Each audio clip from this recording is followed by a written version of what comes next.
Osmanthus wine taste.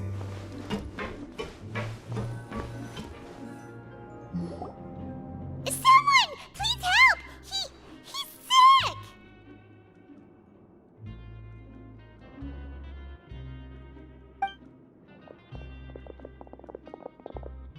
Whoa, are you okay?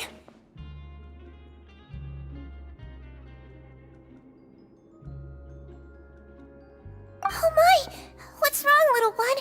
There's no need to panic.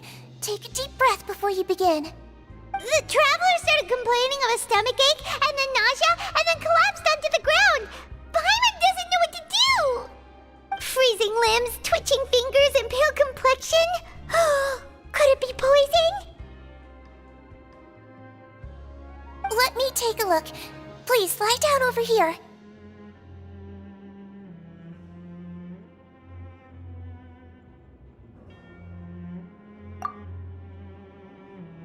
Don't worry, I'll get you to the bed safely. Here, hold on to my shoulder and walk slowly.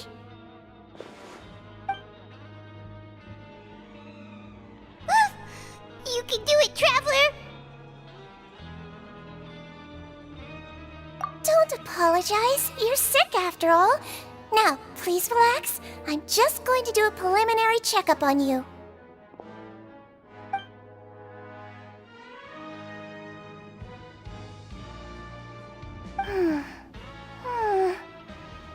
I see now.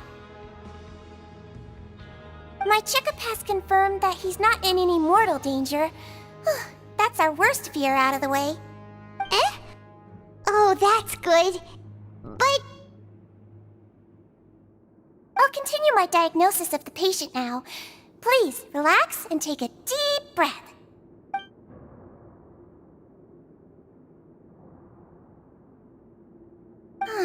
Don't sense serious damage to your organs either. Does it hurt when I press here?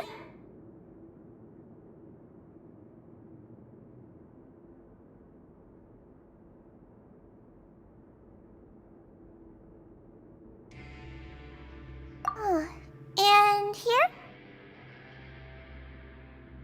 Huh? But based on my initial checkup, there shouldn't be a problem here. How strange.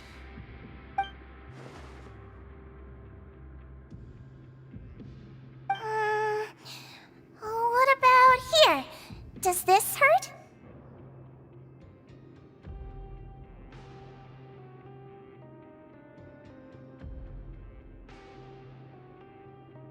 Oh, I understand. So that's what it is. I think you just ate something that disagreed with you. That's all. Nothing too serious. Outside of a pretty bad stomachache when it decides to act up. So that's what it is. Thank goodness it's not anything more serious. And there have been other inmates complaining about the food recently. I'll inform our head chef, Mr. Woolsey, of this problem as soon as possible. Congratulations! The health risk is incredibly low, so you should recover within a couple days. Why don't you take a rest here while I go get some medicine for you? Miss Levine, I'll have to trouble you to help me look after this new patient while I'm gone. Very well. And she hopped away just like that.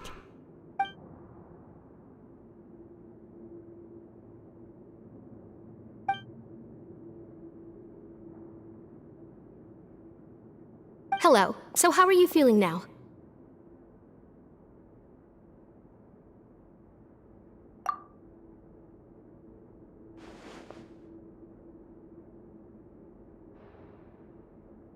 His stomachache's really bad. He was stumbling about the whole way here, so Paimon's really worried.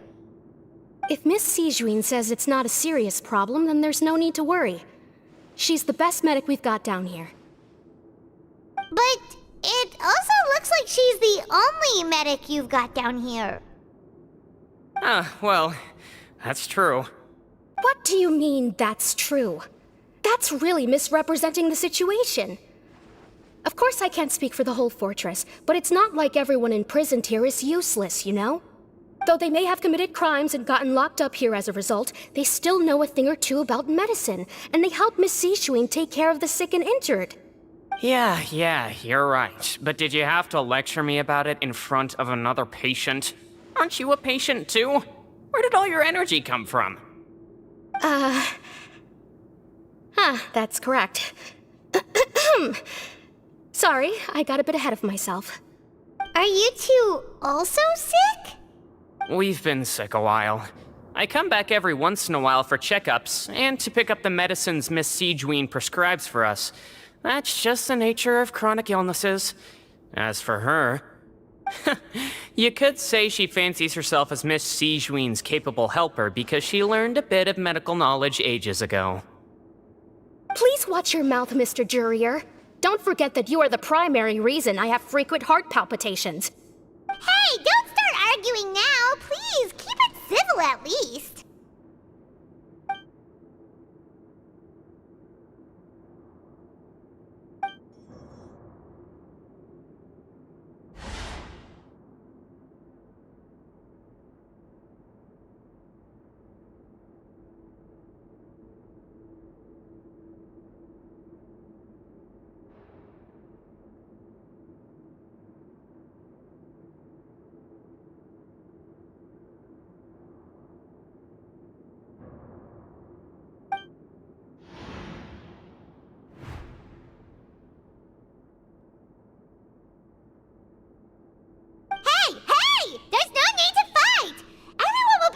Someday, so there's no need to argue over.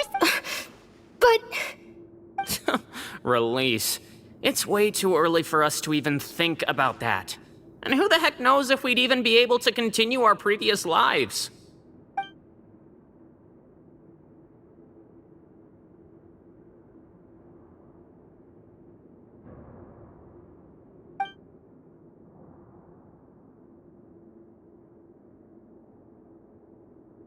Please allow me to end this boring and useless conversation.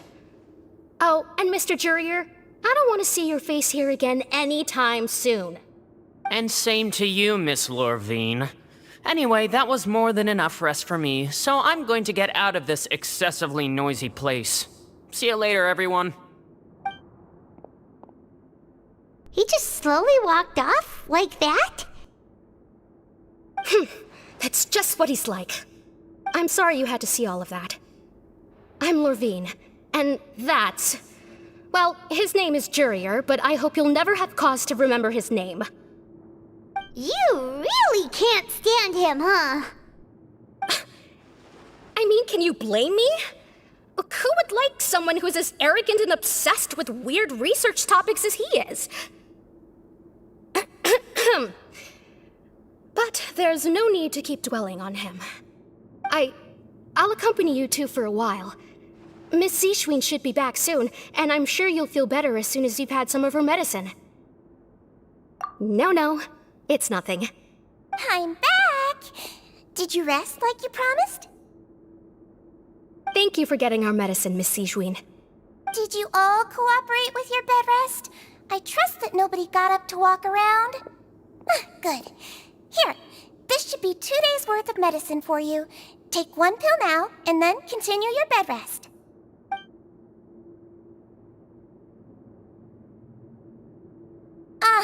Miss Lorvine, I left in a bit of a hurry just now. Do you still remember if we discussed the color of the pill that you should be taking today? I remember. You said it should be yellow.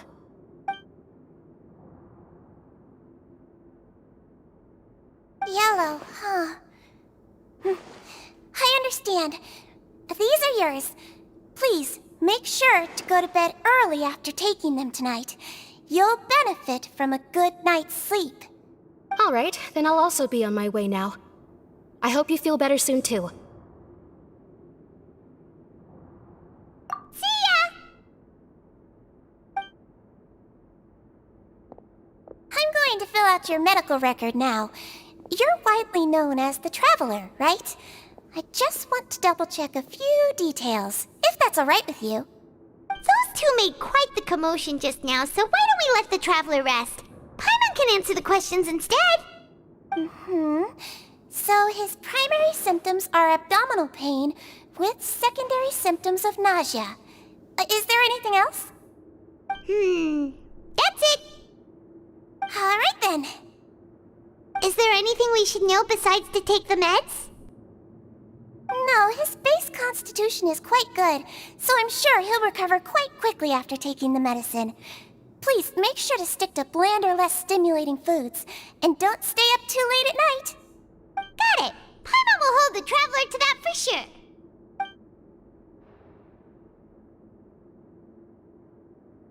Oh, you're going to take a nap already? Okay then, you get some rest.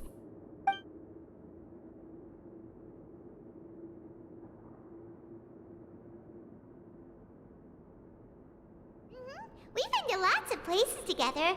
He may look a bit under the weather now, but he's actually super strong. So you're the best of companions. Well, don't worry, he'll recover soon.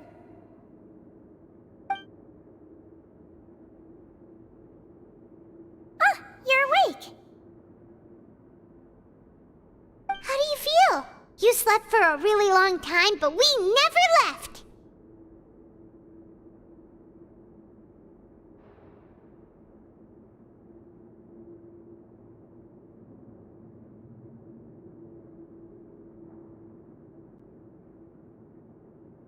Well, now you can go back without a worry in the world.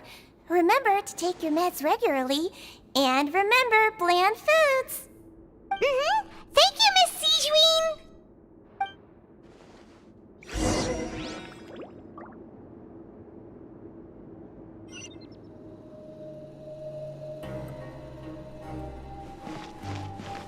Seems like a lot of people have been coming down with an upset stomach lately. I'll need to address that.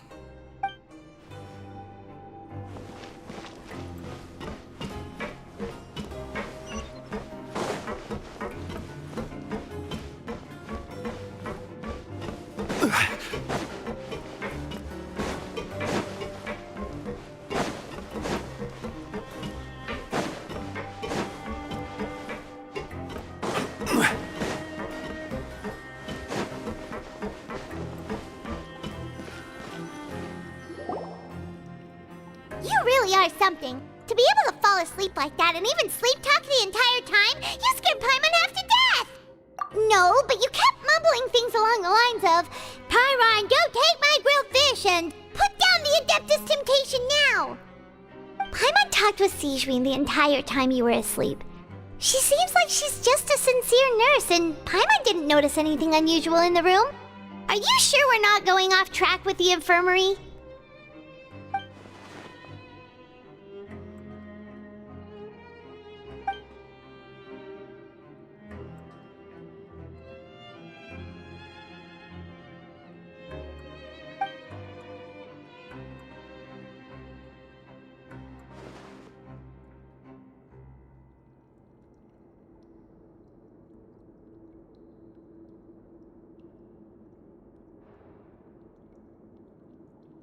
Whoa! You really are super thorough! All those tiny little suspicious things that Paimon didn't even pick up on! We've gotta give the info to Lyney!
Did you two run into any trouble over the past few days? No, we just worked our shifts according to the schedule. Nothing weird happened. That's good. That means you didn't raise any suspicions when you infiltrated the infirmary. We've taken a look at the slip you've sent. Fremine successfully left the grounds via the pipes 2 days ago, and as of last night, Lynette has also infiltrated the infirmary after faking an illness. Wait, why is she getting involved as well? You already went above and beyond when you scoped out the infirmary. To put it more bluntly, even if we were to view that as something you did in exchange for Fremine's help, you've already done more than enough. Infiltrating a guarded stronghold is a different kind of job from a one-off investigation. We want to avoid using the same faces over and over and reduce the amount of suspicion that will fall on any given person. Lynette also felt like you have already taken the first step for us, so she should be the one to finish the job. So that's what Lynette thinks. Oh, Paimon hopes everything's going well for her.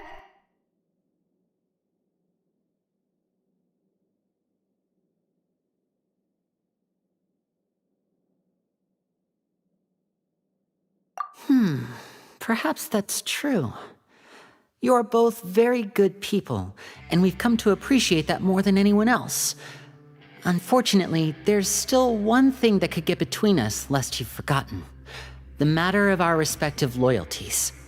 You've mentioned before that you've had some run-ins with the Fatui. I can understand that feeling, so I assume you're just helping us out of the kindness of your hearts? Well, everyone could use some more friends. We'll be counting on you to help us in the future, too. Since I see you as friends, then it's even more important for us to protect you from any peril. Fremine and Lynette feel the same way.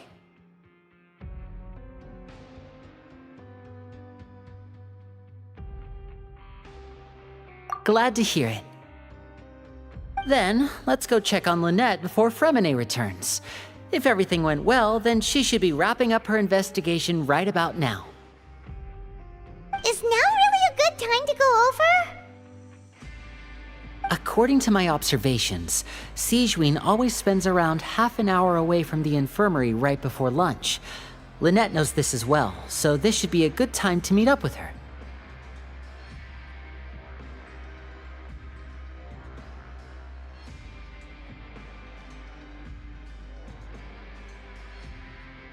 Also, I'm her brother, remember? It's only natural for an older brother to care about his younger sister's well-being. Okay, then let's head over right away.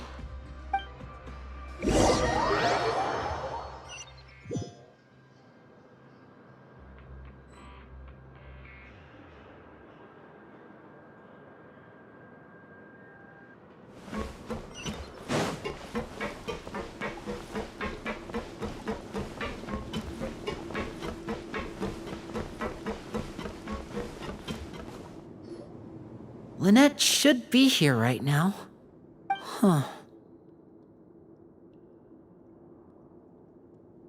Strange.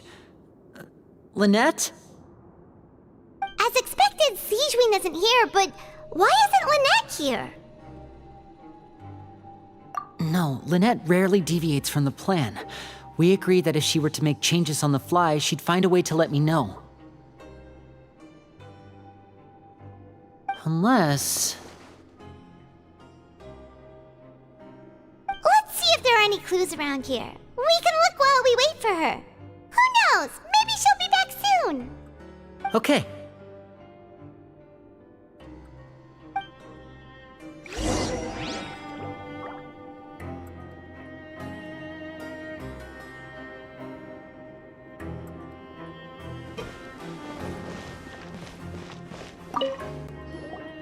None of the beds have any signs of having been slept in. Except that one over there. That's the one Lynette must have used, right? You said she was pretending to be sick. She would have said her migraine was having a particularly bad flare-up. Generally speaking, the head nurse would then ask her to lie down and rest, while she left to retrieve the medication. Which means either the head nurse didn't return the entire time from when Lynette laid down up until she left the bed, or the nurse intentionally left it this way.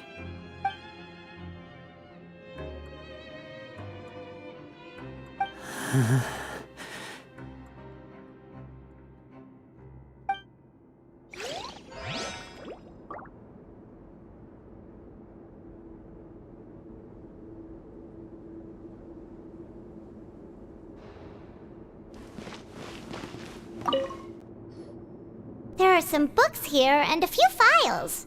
They all look like medical records.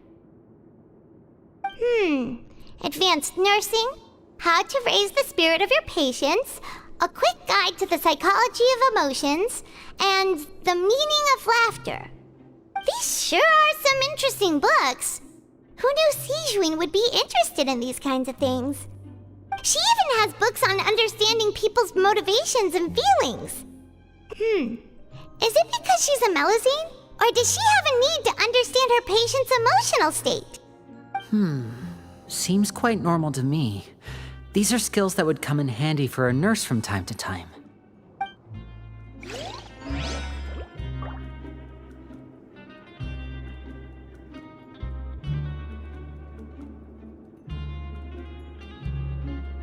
Boats are made for transferring commodities back and forth, and those that come across Liyue tend to stay a while. So it is where many things come to settle.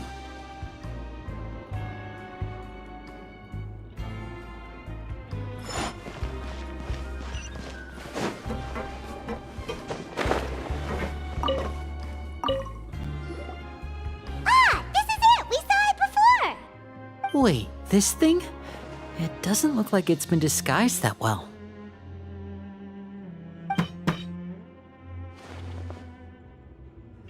The space behind it is empty. From its size, I don't think it's an entrance that is meant to be taken apart. There's probably a mechanism around here somewhere. Could Lynette have tried to get inside?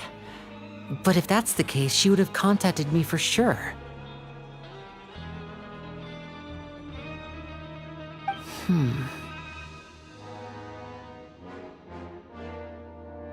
Let's look around here for some more clues. Don't panic, just take another look.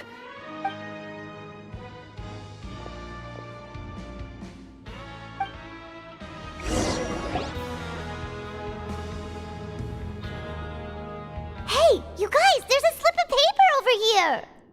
A slip of paper? It's right over here, and there's a bunch written on it too. It reads, "Out of respect for your usual practices, I'll use a piece of paper or card as the medium to pass on my message. You may consider this as me giving you my best regards." This is... Is that all?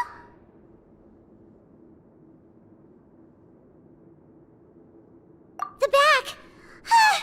This is... Show me! Now!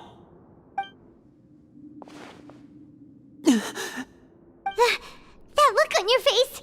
Paimon's reading it now! Would you care to guess where Miss Lynette of the Fatui could be right now? No! Could she have... Is she already... Writhely. Did he deliberately leave the infirmary unguarded to use it as bait? Wait, you mean he was aware of our goals from the very beginning? But why? We didn't run into any trouble last time, and he also never reached out to us since!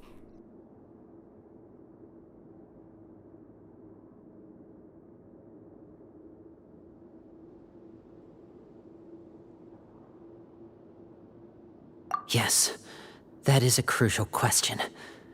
Writhely, he doesn't do anything without a clear goal or reason. So this means he had no concerns about your activities from the very beginning. You're not from the same camp as us. You were sent down here by Nervulet, so you have no conflict of interest with Writhely. We're a completely different story, though. I'd like to know that, too. Why did he only go after her? Don't panic, just think everything over. I have to stay calm. This is not like what happened last time. The situation's different now.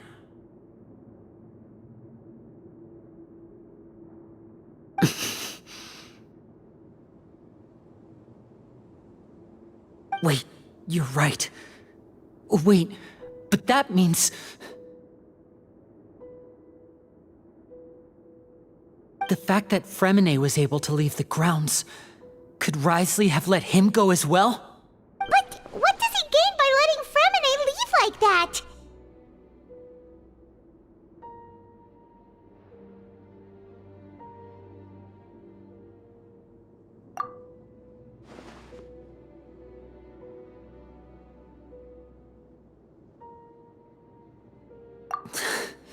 So he's challenging me and trying to provoke me, I'm sure of it. We never should have sent out Fremine. We had to go through all that trouble to find an opening to sneak him around the guards and into the pipe, and we even thought luck was on our side.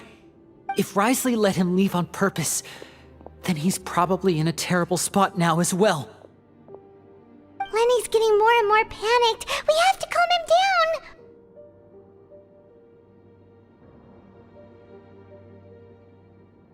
Don't be like this, Lyney. Fremine wouldn't have left if we hadn't told you about Child. That was our fault. No, I'm the leader of this operation, and I'm the one responsible for this team. I was the one who failed to protect them. I'll go talk to Wriothesley. Hey, don't be reckless! Traveler, please, talk some sense into him! I simply cannot allow Lynette to be abducted again. I have to go. I'll find a way to get them back! He's rushed out the door! After him!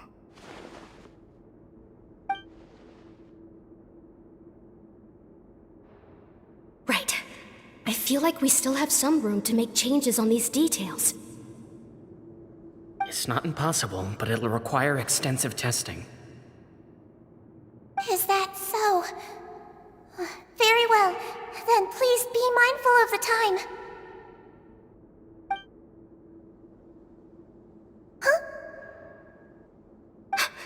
Is someone? Pack everything up. Whoever's outside is eavesdropping. They'll probably come in once we stop talking. Someone! Please help! He's sick!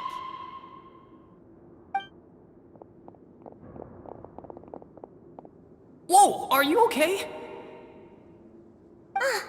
These two.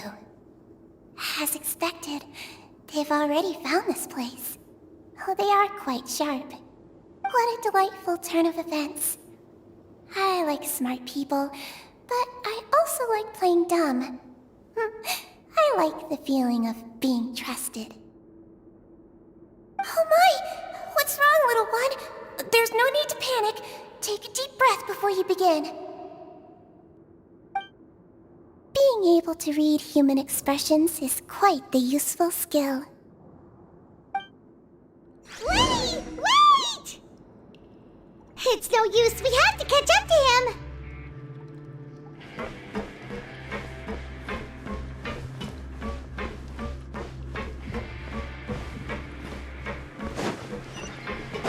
He's already out of sight! How is he so fast? Let's go head him off at Wriothesley's office!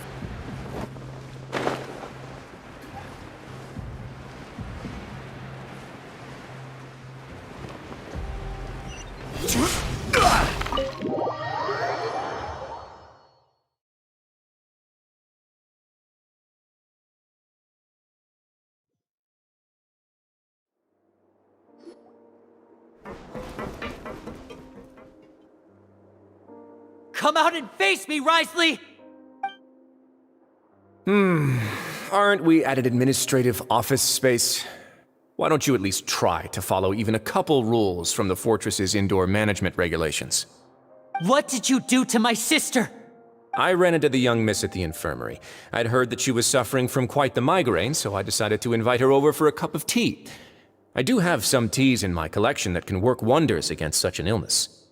Stop joking around! Where did you take my siblings? I have also heard that your performances are quite the spectacle. Miss Lynette would sometimes enter a box filled with water, only to emerge the next second from another place altogether. Maybe she'll appear behind you right now if you were to turn your head. Is he trying to trick me into turning my head? No, he's probably not looking to attack me right now. All of the hostages are in his hands, and he's even in the mood for small talk.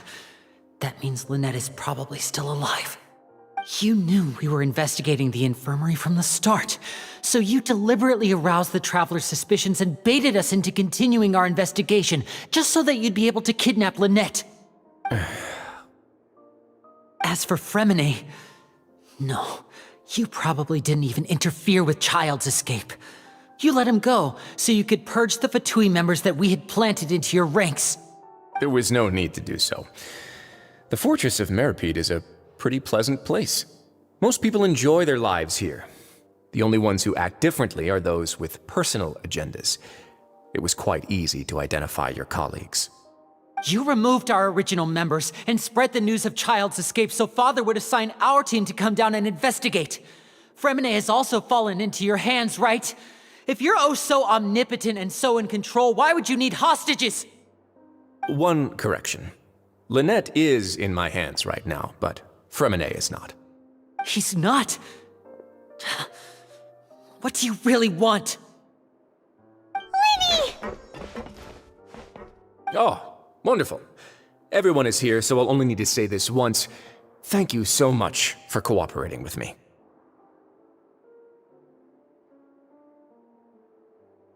Eager and to the point, I see. Alas, only Miss Lynette is currently having a cup of the fortress's finest tea. Although, as per your original plan, Mr. Fremine should also have returned to the fortress by now. But he has neither shown up within my gates, nor has he been taken into any kind of custody. So where do you think he may be right now? Wait, you can't mean... You locked him outside in the sea? I closed the fortress's gate to the outside world. That's all. Fremine's a star diver, so he should be fine, right? No, we're still here, so he'd definitely try to find a way to come back for us. So we can't assume he might have made a break for the surface. But why would I do this, you may be asking? To have an audience with you, of course. My intel tells me that Mr. Lyney is a great magician, so it's only natural for me to want to have some cards of my own when it comes to negotiating.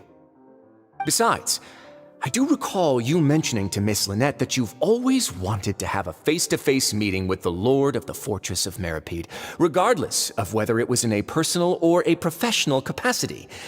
Well, you got your wish. So, you've been keeping tabs on us before we even set foot in the fortress. Some of my folks just happened to hear a thing or two, that's all. In any case, I will be straight with you. I was willing to play dumb and turn a blind eye, so we had a pleasant few days playing games together here. But once you started focusing on the Forbidden Zone, all of that changed. Mr. Lyney, the cards are stacked against you right now. Miss Lynette is in my hands, and Mr. Fremine is still slowly being pickled out there in the brine. You know just as well as I that he cannot last out there forever. You need do but one thing to guarantee their safety. I would like you to contact your superior, and ideally invite her over for a cup of tea with me. You want to see Father? But why should she bother giving you an audience? Well, if she cares for the well-being of her dearest children, she should have plenty of motivation to join me for a parents' evening. I've heard that the bonds between the members of the House of the Hearth are like the bonds of family. I don't see why she would refuse. Why did you think Father sent us to handle the Fortress of Meripede?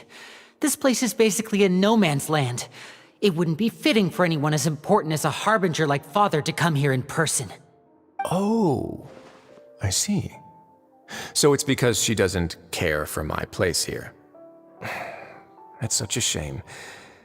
After all, I've amassed quite the tea collection. I was looking forward to sharing it with her.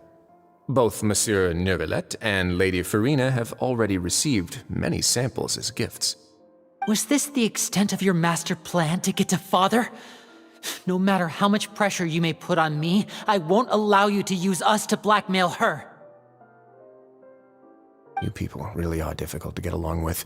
All I'm asking for is a face-to-face conversation. Does she truly have no interest in the fortress's secret? Mr. Lyney, You have one last chance to invite your father here. If you refuse... Lyney!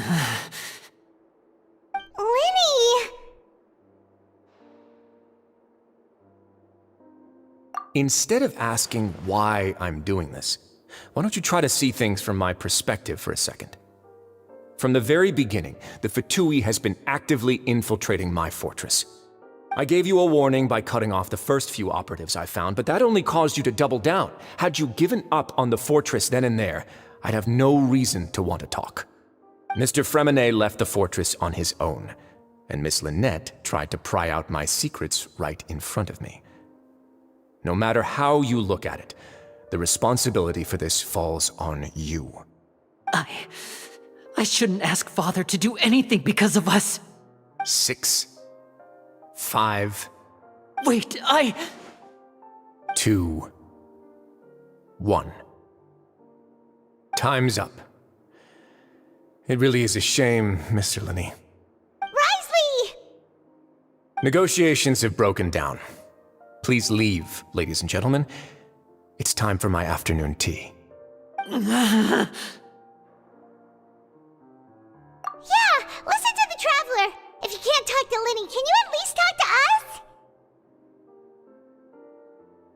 You do realize that I'm only letting you go because of Neuvillette, yes? You're here helping him out, and I've already done my best to stay out of your way. But that doesn't mean you can just do whatever you want. The fortress may be small and remote, but it still has its own set of laws.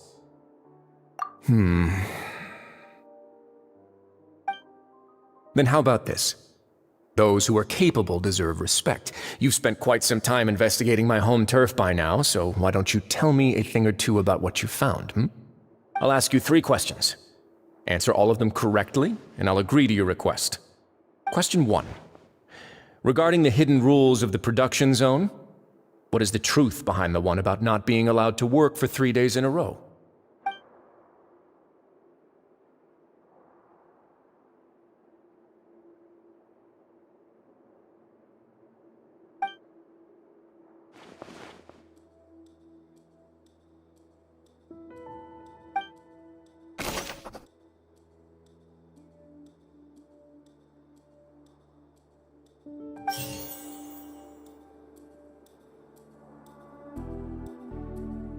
I've been told that the infirmary is always empty for the half hour just before lunch. But what could Sigewinne be doing during that time? The Fonta promoter has been struggling because he doesn't recognize the real value of coupons. Meanwhile, the Duke believes that only idiots who don't understand the value of coupons will spend them on Fonta. We often see Miss Sigewinne observing the prisoners at work near the production zone. It seems like she can perceive the general state of a person's health just by looking at them. Fonta's internal report suggests that they're starting a new trial of an unnamed and unpackaged product.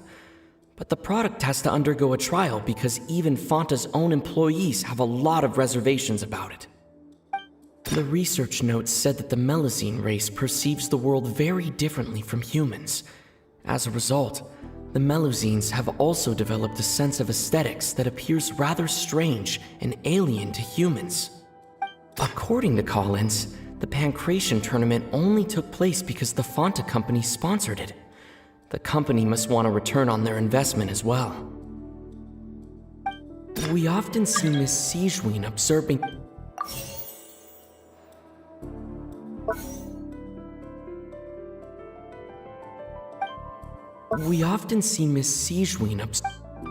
I've been told that the infirmary is always...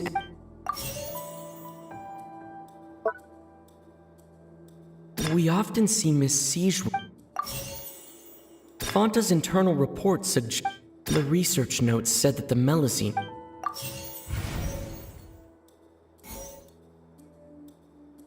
The Fonta promoter has been struggling because he doesn't recognize... We often see Miss Sigewinne... Fonta's internal report suggests that they're starting a new... According to Collins, I've been told that the infirmary is always empty for the half... The Fonta promoter has been struggling...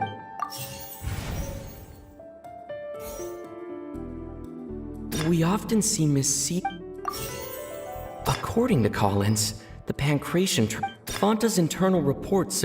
I've been told that the infirmary is.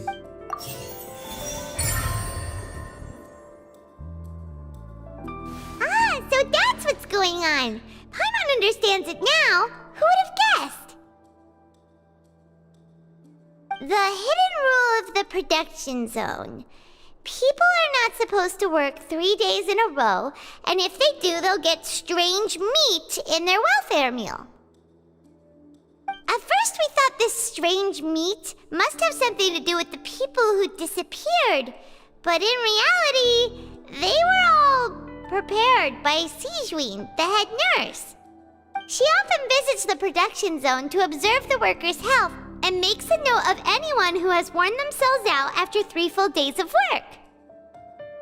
Out of her sense of duty as the head nurse, as well as her genuine concern for the workers' health, Sigewinne visits the cafeteria right before lunch and cooks an extra dish for those who can use the stamina boost.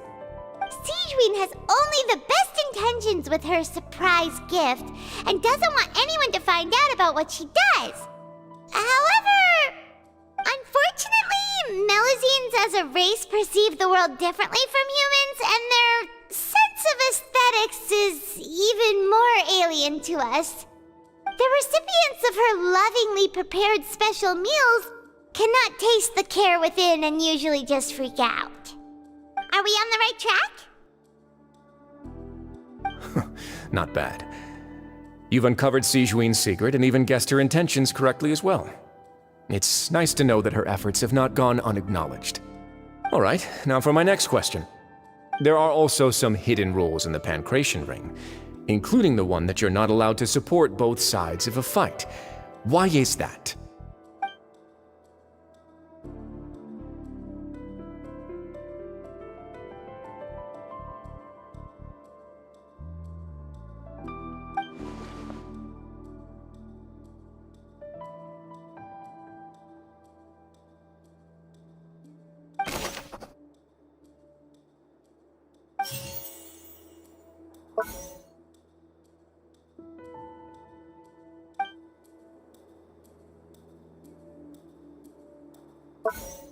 I've been told that the infirmary is. Fanta's internal reports suggest. The Fanta promoter has been struck. The research notes said that the Melis. According to Collins, According to Collins, the Pancration tournament only took place because the Fanta's internal reports suggest that they're starting a new trial of an. The Fanta promoter has been struggling because he doesn't Fanta's internal reports suggest that there's. The Fanta promoter has been struggling. Ah! Paimon gets this rule too now, so there really was nothing to be afraid of. That hidden rule of the Pancration Ring is about how, people are not supposed to bet on both boxers at the same time. And if they do, they'll receive a package containing a strange, blood-colored liquid. People get scared when they see it because they've subconsciously begun to associate it with the missing boxer. But really, it's just a bottle of the latest yet-to-be-named and packaged new Fanta trial product. A blood-red drink. It's no wonder even Fanta's own staff were questioning the company's decision-making. The company, facing backlash from its own staff, decided to try to trial the product on a smaller scale to see how it might be received by customers. They came to the fortress of Meropide and offered to sponsor the Pancration tournament so they could push their new product. But the Duke completely refused to even entertain the idea. The Duke, knowing how valuable coupons are in the fortress, knew that only total idiots who didn't understand their true value would bother buying a Fanta product here. And so, only those who proved their stupidity by being dumb enough to bet on 2 opposing sides of the same match were selected to receive the drinks. I acknowledge the effort you've put into bringing the truth of this mystery to light. Although, based on your description, that Fonta promoter is a bit too careless with his words. I may just reconsider my collaboration with the company. All right, and here's the final question. What's the secret behind our head nurse and all of her patients in the infirmary?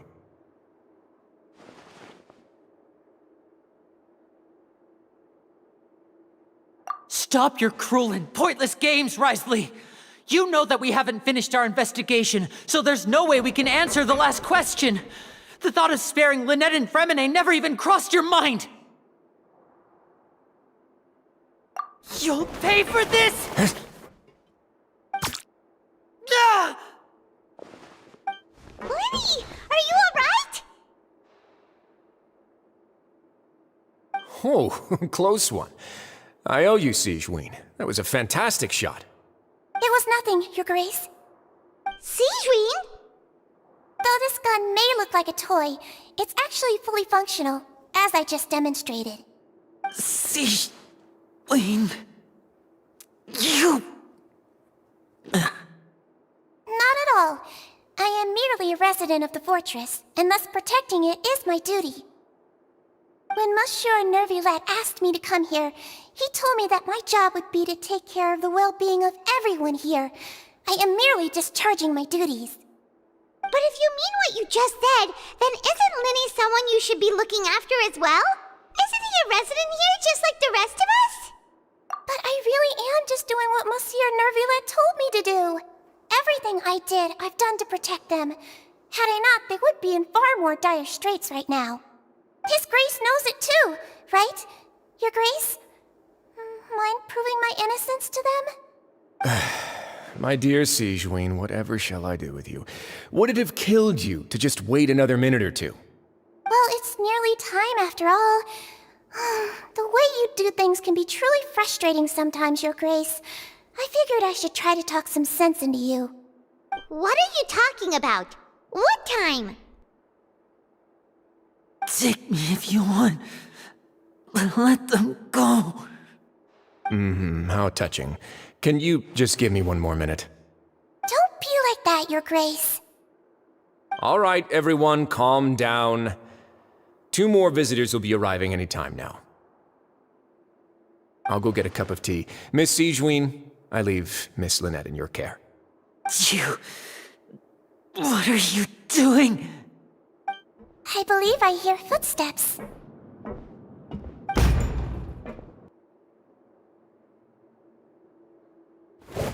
Some space, please.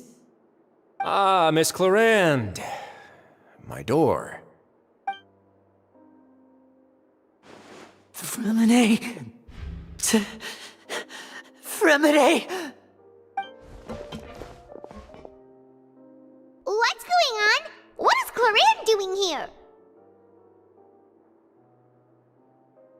Work. I'm sorry about shooting you, Mr. Lyney. The tranquilizing effect will begin to wear off soon. Please take it easy in the meantime, though. What happened to Fremine?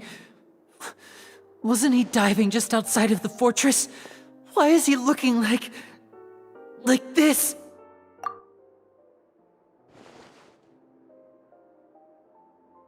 A flushed face, an accelerated pulse. He must have consumed primordial seawater.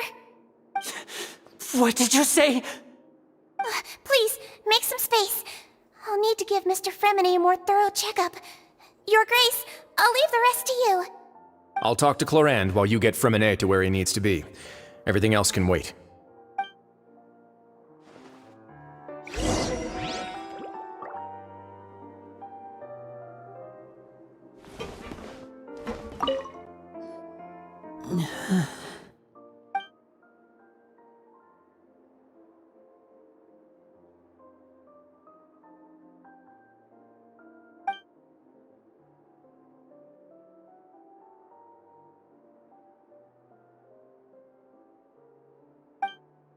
How is he? These symptoms are probably caused by an acute ingestion of a large amount of primordial seawater. Still, his condition is not critical. Of course, it would be best if he stayed for further observation. Let's leave him here for now, and move him to the infirmary once he's recovered a bit more. Sorry. I am aware that the infirmary may not be your favorite place in the world at the moment. We do only have a single clinic in the fortress, however. Why would he ingest a large amount of primordial seawater after leaving the fortress? How could that possibly happen? Please, look after Mr. Fremine for the moment. I'll go fetch some medicine and a respirator. Oh, I'll bring Miss Lynette back with me. Where is she? How is she right now? Oh, she just took a nap in an empty room after I tranquilized her. If my calculations are correct, she should also be waking up right around now. You might not believe me, but His Grace and I actually made some snacks and tea for her.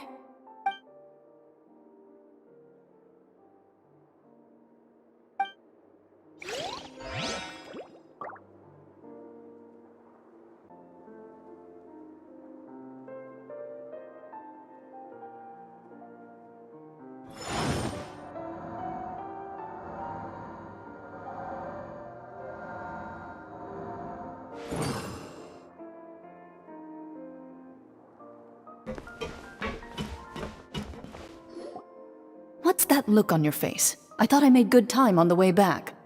Oh, I'm just admiring your punctuality.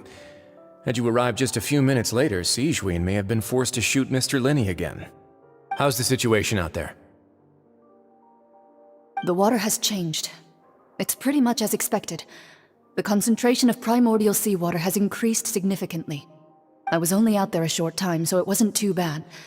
But if one were to stay for any significant amount of time, well, you can see how that boy's doing. Where was he when you found him? The abandoned zone at the end of the pipes. A good distance into the water. Closer than I thought. He must have recognized it early on and tried desperately to swim back. Locking the door was necessary. I don't think we could have saved two. Well, I did try to convince him that I had my reasons. Never seems to work, though. It would probably work on Neuvillette. He has a knack for picking out who had good intentions, even when the outcomes were all terrible. It's a bad sign if you're having to plead your case to Neuvillette. Want some tea? Not particularly. If you want to drink some that badly, just say so. Fine, I'd like to get some tea. Want me to get you a cup too, since I've already made it? Might as well then, I suppose. Actually, do you have a towel? I would like to dry my hair.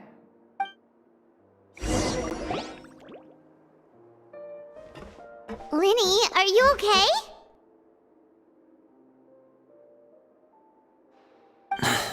I'll be fine. They're all here now. Don't worry about me. Are you sure? You don't look alright. My hands and feet are still a bit weak, but that's probably just the residual effects of the tranquilizer shot. I'm back, everyone. Lyney! Oh, Traveler, Paimon, you're here too. Fremine? Is he... He'll be fine. But for now, please help me lift him up.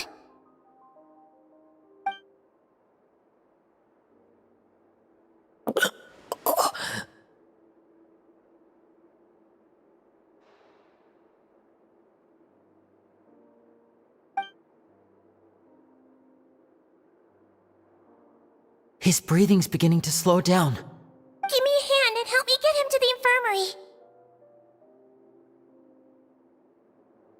Yeah, I'll take him from this side. Lynette, together? On it. Traveler, you seem pretty worried about him. Want to come with us?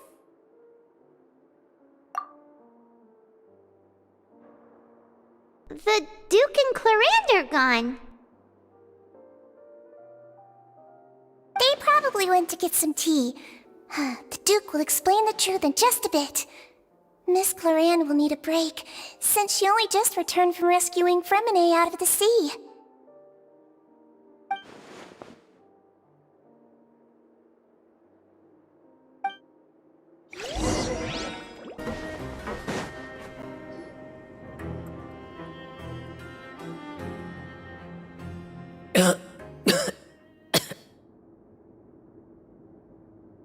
She's awake! Fremine, how do you feel? Lyney... Lynette... We're all here. Where... am I? The infirmary, at the Fortress of Meripede, Mr. Fremine, and you are no longer in any danger. How do you feel? Don't push yourself if you're not feeling up to it.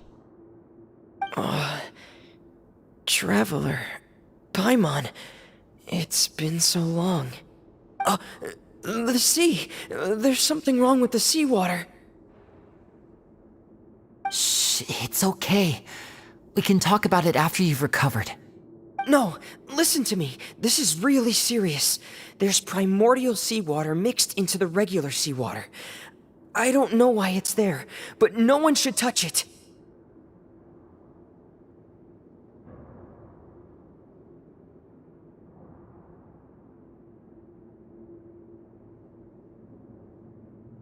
Pipes.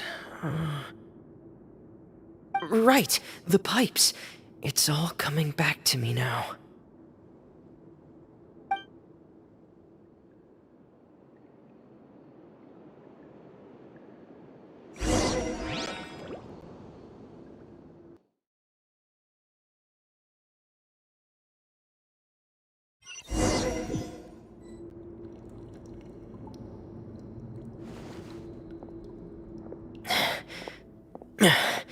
I'm in.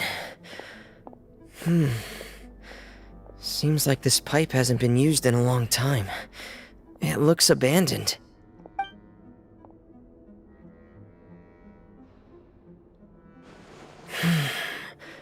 Where could Master Child be?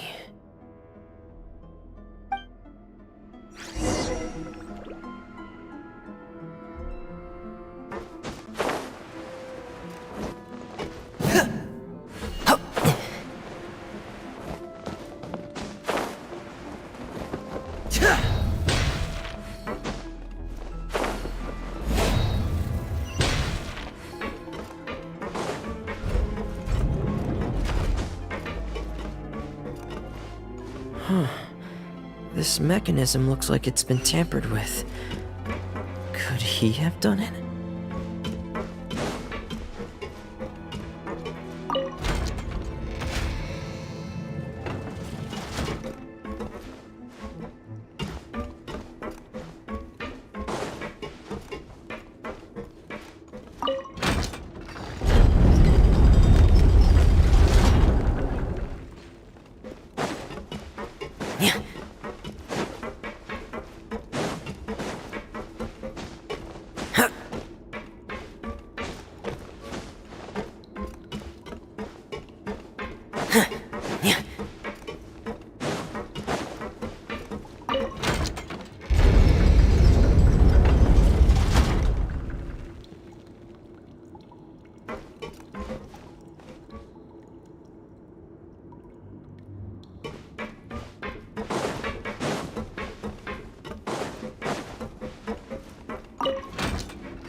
This is where the water starts.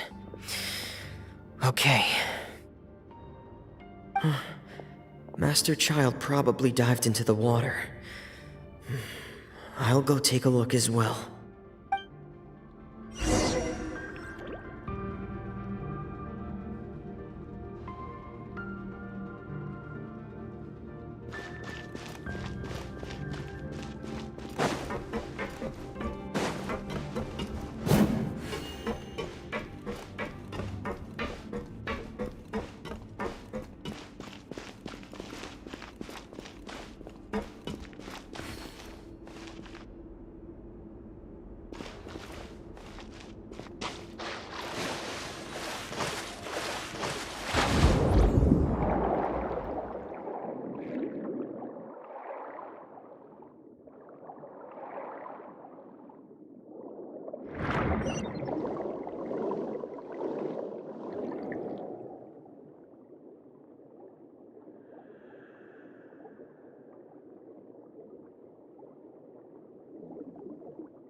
vegetation here is a bit more sparse.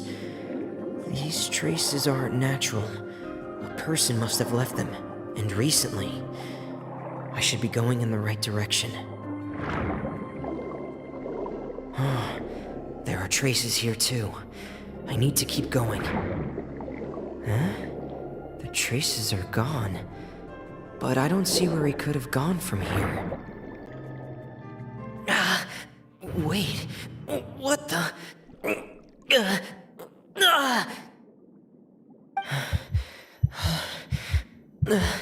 My heart is racing, and it's getting harder and harder to breathe. What's going on?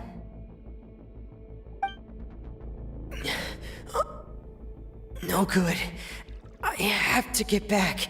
They still don't know anything about what's going on. If I turn back right now, I should still be able to make it.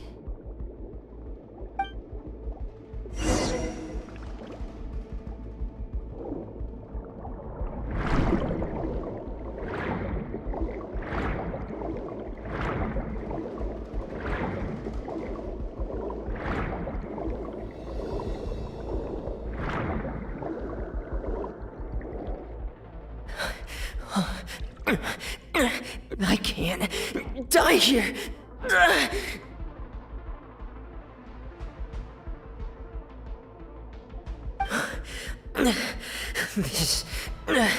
This is bad.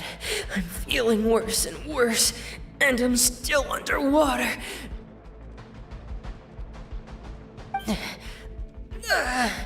I have to push on.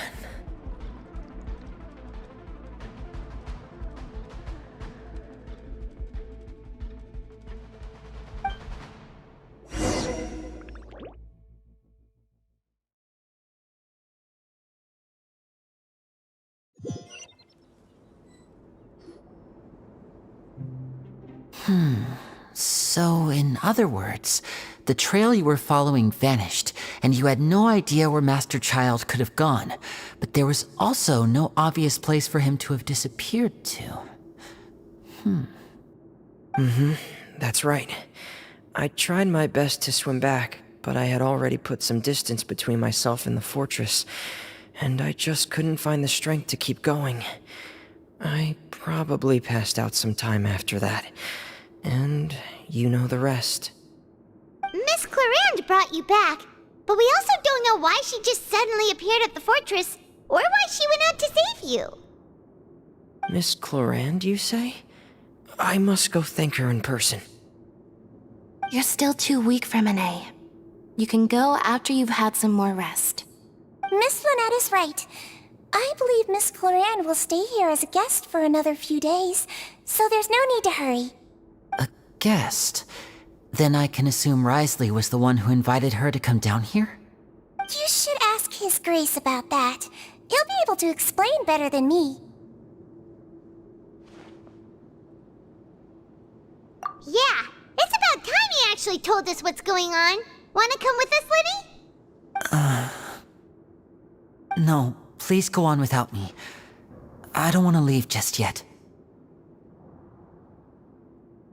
Lyney. The logical part of my brain is aware that we're safe right now, but I still can't bring myself to leave. Both of you are just in danger. Understood.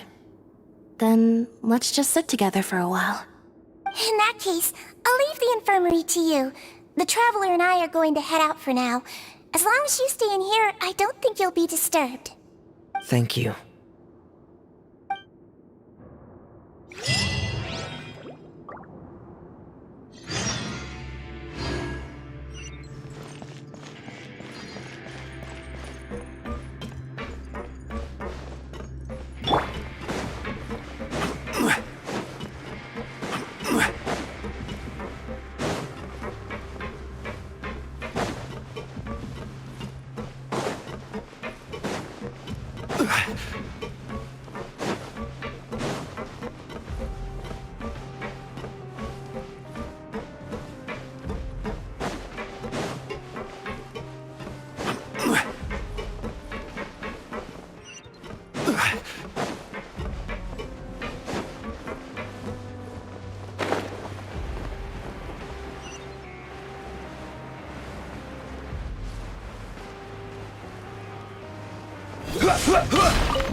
Excuse me! I take it Mr. Fremenay's condition has stabilized? Of course! I wouldn't have left the infirmary otherwise. I've been expecting those two, but might I inquire as to the purpose of your visit, Miss Sidgeween? I wanted to check up on Miss Cloran. How are you feeling? Mostly fine, I think. If you don't mind, I'd like to perform another quick physical exam. It'll just take a few minutes. All right. Thank you for looking out for me. I'll take my leave for now, then. Well, want to explain yourself, Risley? Of course, but I'm not partial to the word choice of explain. How about enlighten? Where should I begin? How about you start by asking me any questions you have? You can start with whichever one you'd like to get answered the most. Then Paimon will begin. Did you know about Lyney's goals from the very beginning? No. I just knew they were Fatui operatives sent to the fortress by the Knave. As for their specific goals, I only figured those out as you made progress on your investigation. You managed to monitor and stay ahead of them even though you didn't know what they were trying to do? They came here with ulterior motives. I'm quite adept at discerning what that kind of behavior signals.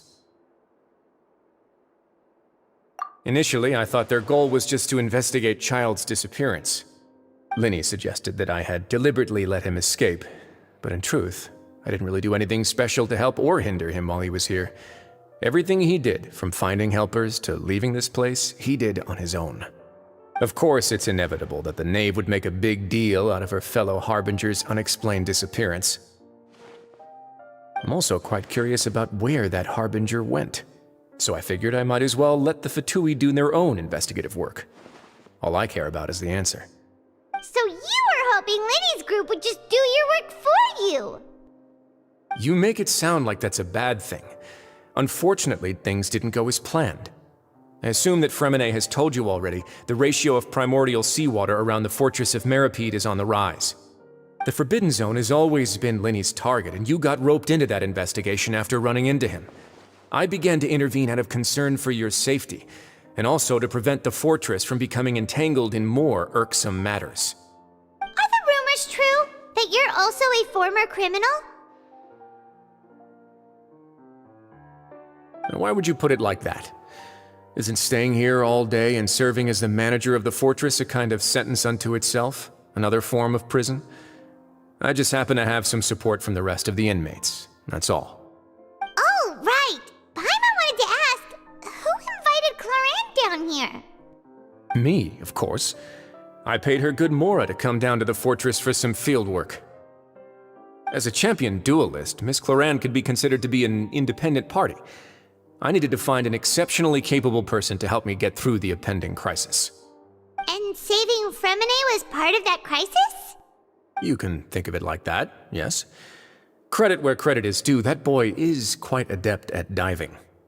Had conditions not been as hostile as they were, he probably would have found the missing Harbinger already.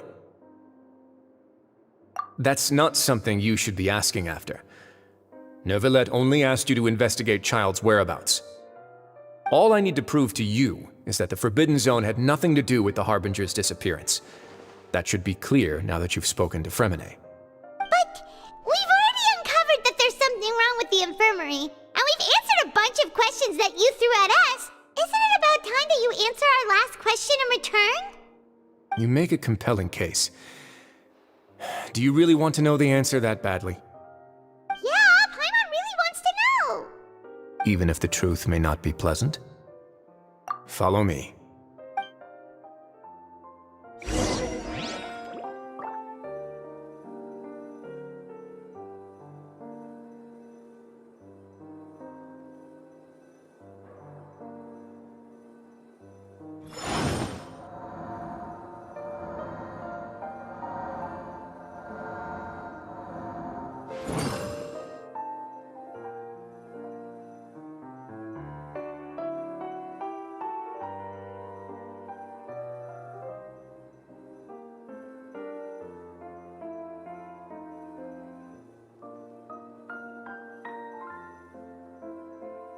Where do you want to go next? If you'd like to see Liyue's tourist spots, I have a few references.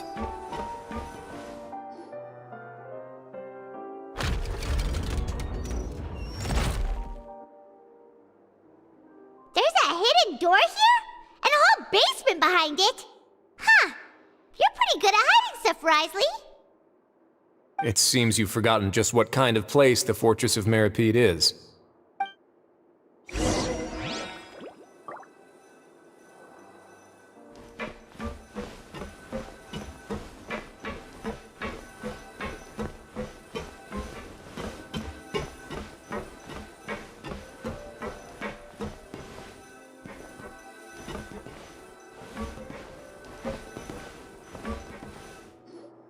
Stand on the central plate. Wait, is there a secret mechanism or... Whoa!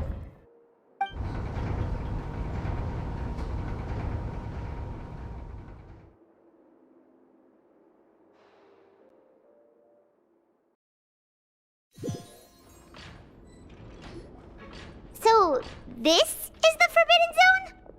Honestly, for a place so well hidden, Paimon sure doesn't see anything special. What a huge door! There are 3 such isolation gates in total. Generally speaking, I'm the only one who's allowed to go inside. Hence the name Forbidden Zone. Am I correct to assume you're going to run on back and tell your little Fatui friends everything? Well, Paimon wasn't thinking of keeping anything from them. Well, I'd advise you wait until you've seen the whole truth of this place for yourself before deciding whether or not to tell them.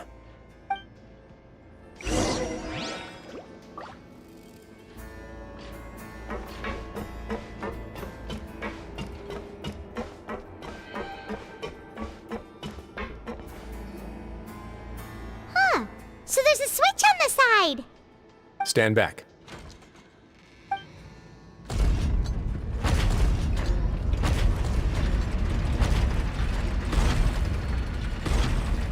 Whoa! They all just went up one by one!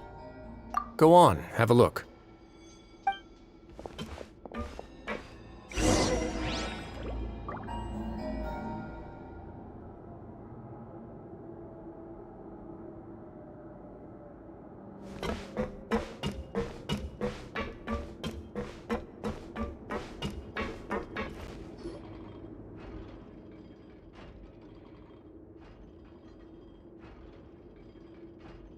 I've been interested in what lies beyond that gate ever since I assumed leadership of the Fortress of Meripede. Of course, it would be unwise to recklessly open it, but it'd also be risky and negligent to simply ignore any potential danger that could be behind it. The readings on that dashboard have not budged since the day when I first laid eyes on this place. But over the past year, the needle has crept upwards from its original position, likely because some parameter it's been tracking has changed, if only infinitesimally. Normally, I would have ignored it, but I happened to have some free time when I noticed it, so I investigated. Any guesses what the reading could be tracking? Very reasonable guesses. I've considered both of those as well. Unfortunately, our dashboard is tracking something less ordinary. The temperature should vary with weather and climate changes, so for something that rarely shifts, the water pressure is more likely.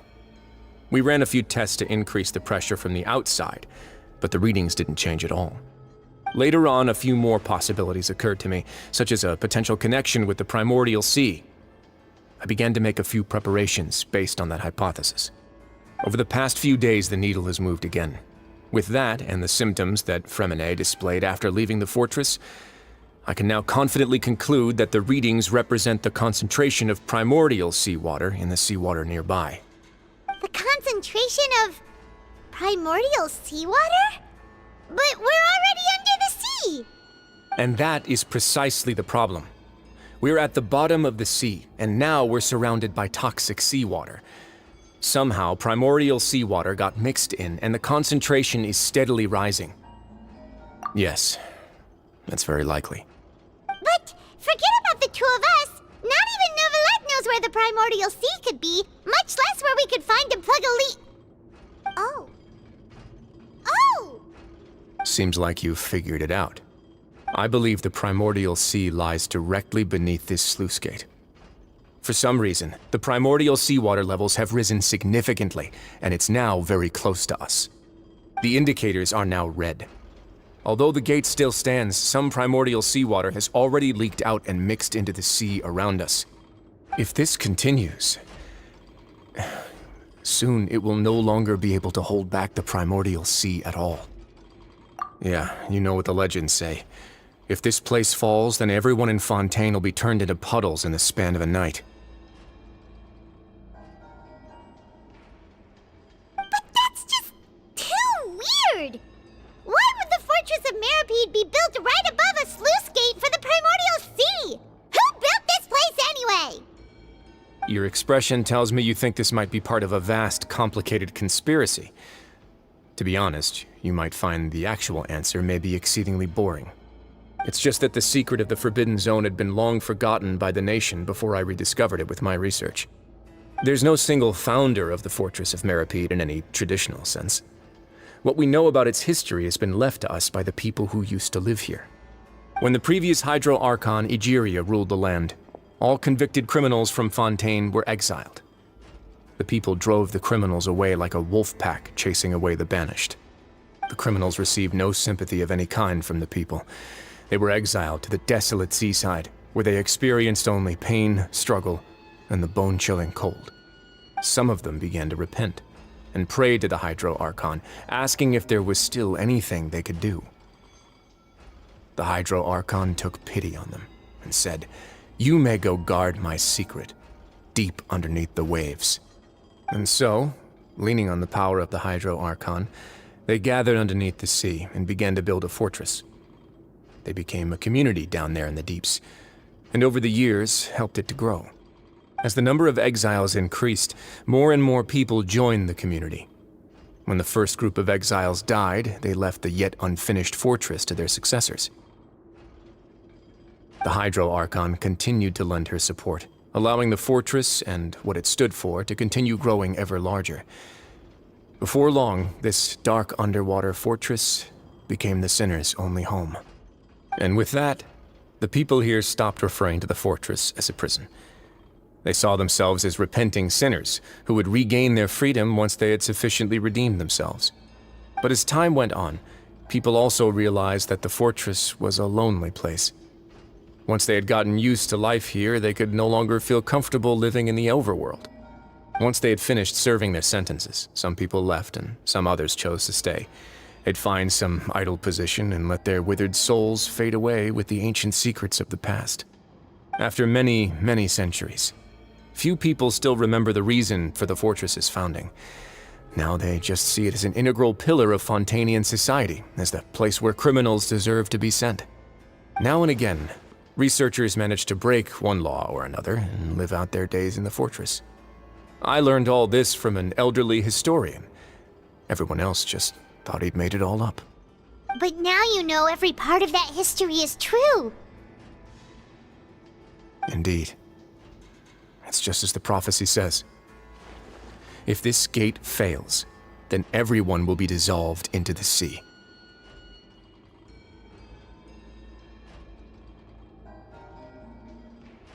To be frank, not really. But sadly, that hasn't stopped this prophecy from proving all too accurate. Prophecies are troublesome things. Just hearing one will create the first wave of panic. Seeing signs of it will bring about the second, and actually witnessing it in real time, the third. Let's go somewhere else. I want to show you something.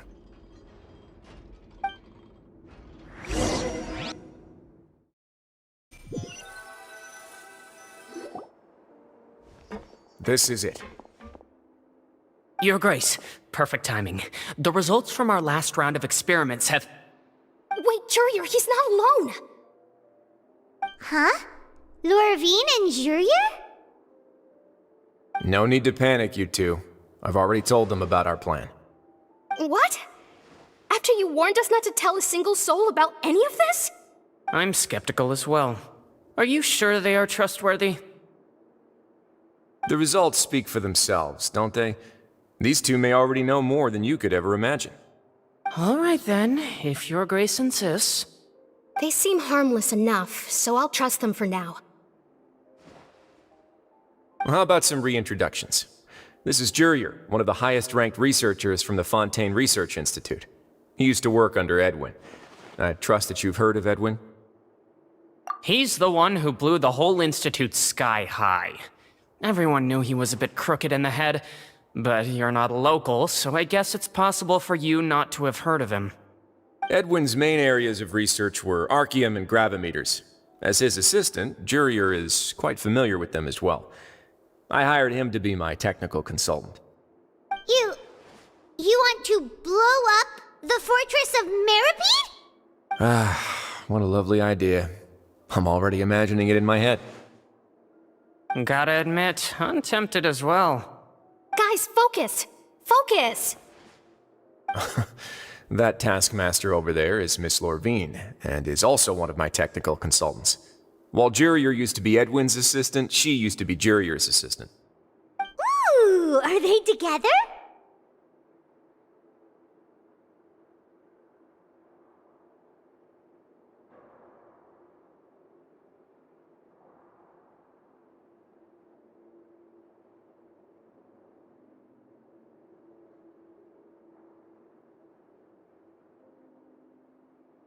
See, everyone keeps asking this question.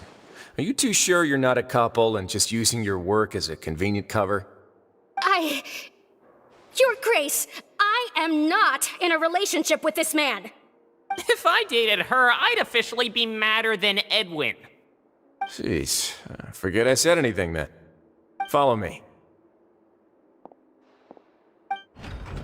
Whoa, there's another door that goes right up. Your constant amazement makes it seem like the fortress can do anything. But Paimon really thinks everything's super cool.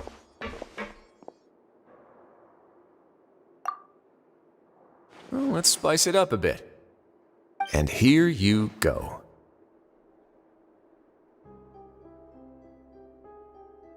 What a huge ship! This is also a production zone that Paimon's never seen before. What's going on? How much do you know about Fontainian history? Not much at all. Well, then maybe you haven't heard the story of ancient Lemuria. To give you a quick rundown, Fontaine used to be ruled by the Lemurian dynasty.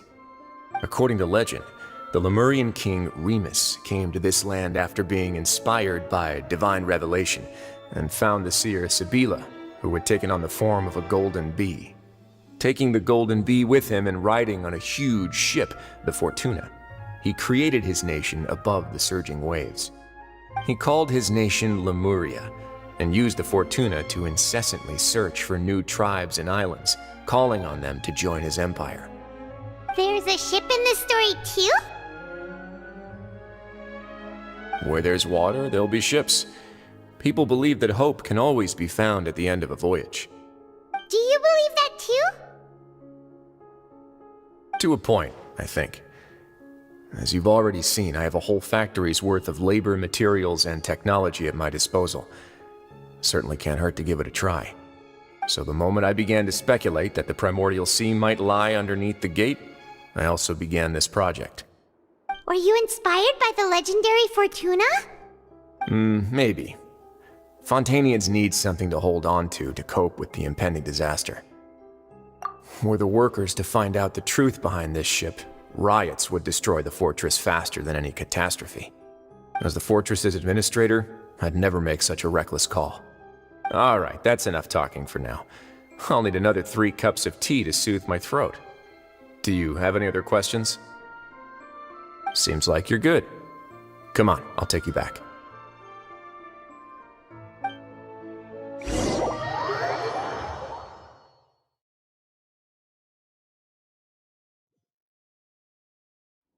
I'll leave you here for now. Oh, thank you so much. No worries. But don't forget, it's up to you whether or not you want to share what you just saw. What you do from here on out will likely affect those 3 as well.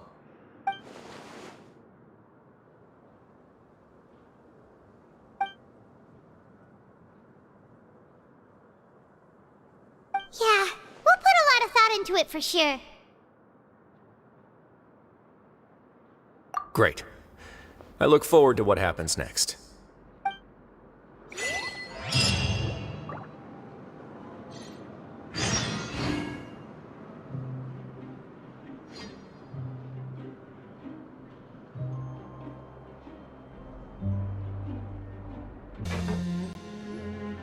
We're back!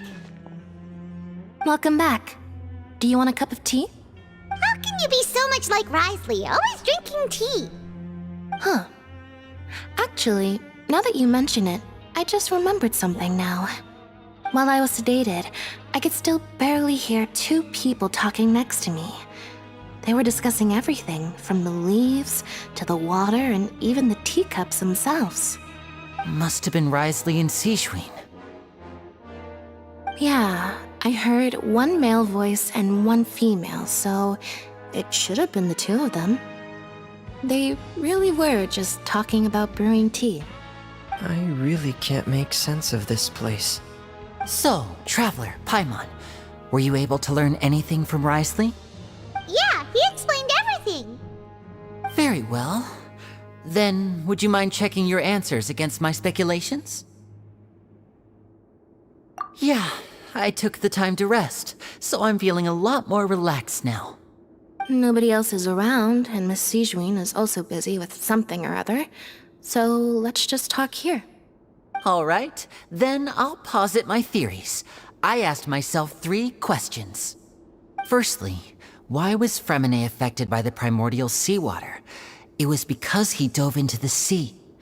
My theory is, the long-lost primordial sea is probably very close to the fortress of Meripede. Ooh, he's good. He got that right on the first try. That's our Lyney. Secondly, Risley's attitude changed dramatically during the course of our stay here. He ignored us completely at first, then suddenly roadblocked us. Why? I spent quite a long time thinking about this. If he has been monitoring the Fatui since the very beginning, he probably ignored us at first because he was hoping we could find Master Child for him.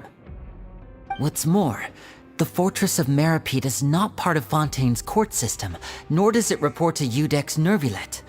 Risley is basically the king of a no-man's land. As long as the fortress doesn't do anything about Master Child's disappearance, Father can use it to pressure the Fontaine authorities. And while the two factions are pitted against each other, Risley will be free to move between the parties of interest. If I had to guess, he probably has something that he's working on himself. It's likely related to the secret of the infirmary, but I just can't think of what it could be. You're super smart. Thanks so much. Then finally, there's the last question. If Risley does have a plan, what could it be? All I know for now is that his plan probably has something to do with the changing nature of the seawater.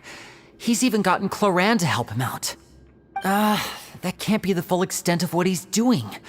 There's probably a secret passageway behind the block in the infirmary, and there's something big in the fortress that most people here never get to see. He has a bargaining chip, and it could be important enough for Father to deal with him directly. I don't have enough information, so I have no idea what his chip might be. But let me guess. You have the last piece of the puzzle.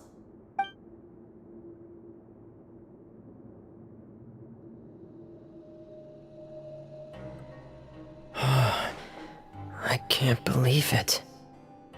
The sea will engulf everyone, just like the prophecy said. Could Risley have wanted to meet Father to figure out a way to deal with this crisis? If you remember, I once mentioned that Father sees the House of the Hearth as her base of operations, and she truly wants to resolve the crisis. But how could Risley have known that? Or perhaps he didn't know, and just wanted to bring Father over to his side, which could be why he said he just wanted to negotiate. Yeah, that makes sense to me. I understand your concerns as well, Traveler. I'll figure out a way to pass this on to our father. No matter what, we're on your side. The two of you have already aided us far too much. We probably wouldn't be standing here right now if not for you. If you ever need anything else going forward, please come to the House of the Hearth at any time. Though you may not share the sentiment, after all that we've gone through together, the three of us basically see you as family now. You have my gratitude. Thank you for protecting Lyney when it really mattered. And thank you for sharing the secrets of the fortress with us. We didn't think you were going to do it. Why are you being so formal all of a sudden?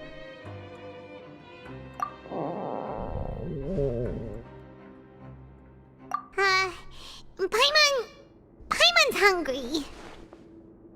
Oh, you've done so much already. Go get some food. Alright, then we'll catch you guys another time.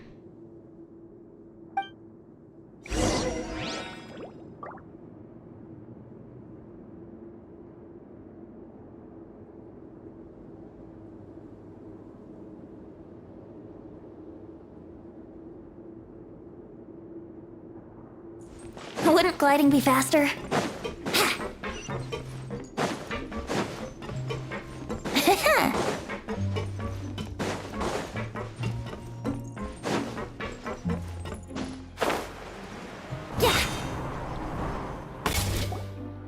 It's time for dinner.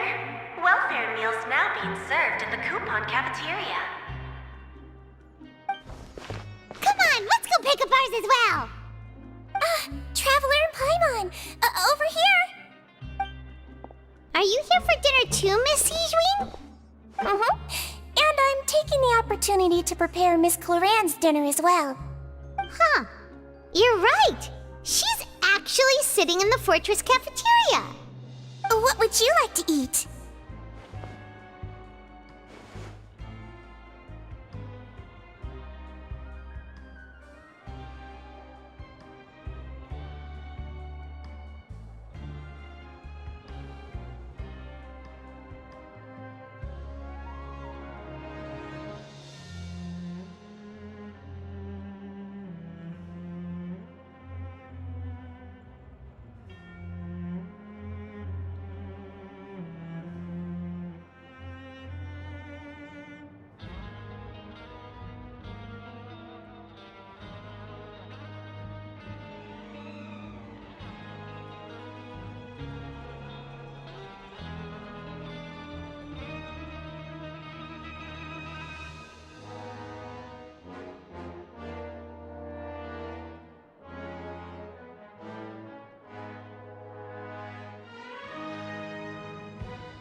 Yep, you can.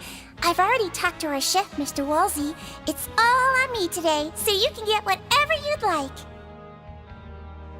Me too! Don't forget Paimon! No problem. Just leave it to me.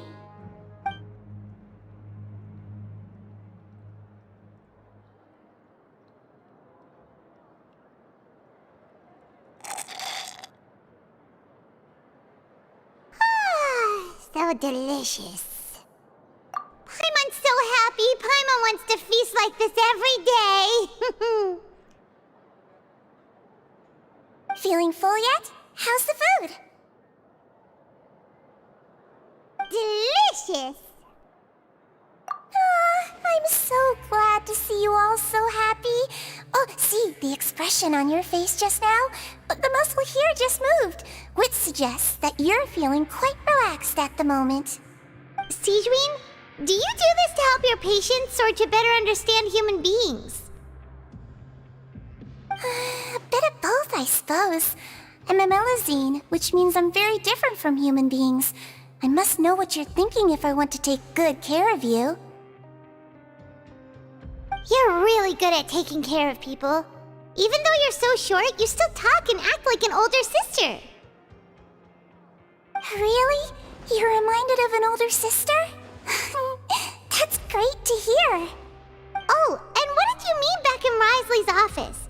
When you said that you were protecting Lyney and his siblings as well? Oh, that. I just asked His Grace to look out for those children, especially that diver boy. I was getting a bit worried after hearing that something was wrong with the water. Thankfully, Thankfully, Glorand is very strong and managed to save him in the nick of time. His Grace also sealed the pipes after Glorand left, to make sure that Lyney wouldn't impulsively chase after his brother. Although the path was blocked, we still stationed some guards there to stop anyone from approaching. They were instructed to only open the door once Miss Glorand had returned. Oh, and I was keeping an eye on Mr. Lyney as well. We had to press him, but we couldn't allow him to be in any real danger. You were all super considerate and really thought everything through. It's just what we do down here at the fortress. At least this has been His Grace's style for as long as he's been the leader. Oh, I really wish Monsieur Nervula would come down here more often too. I feel like he'd like it here, with all the darkness and chaos.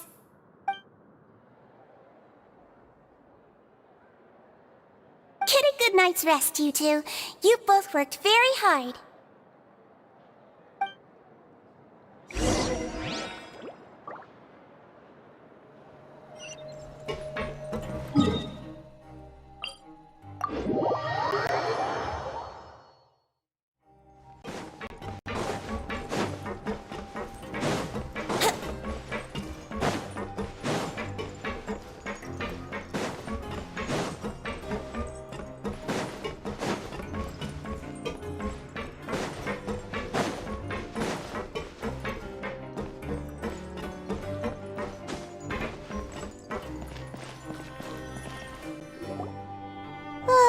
So much has happened. Paimon just feels absolutely exhausted now that she's finally relaxed. Paimon's super sleepy. Are you sleepy too?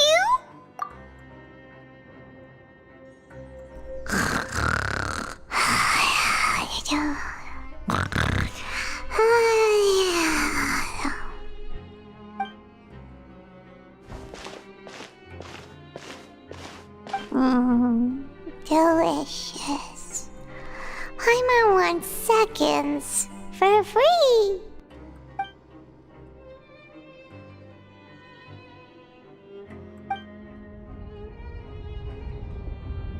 Out of my way! Get out of my way! What happened? Why is everyone running? No idea, but something must have happened. Stop asking! Who's yelling? Paimon still wants to sleep.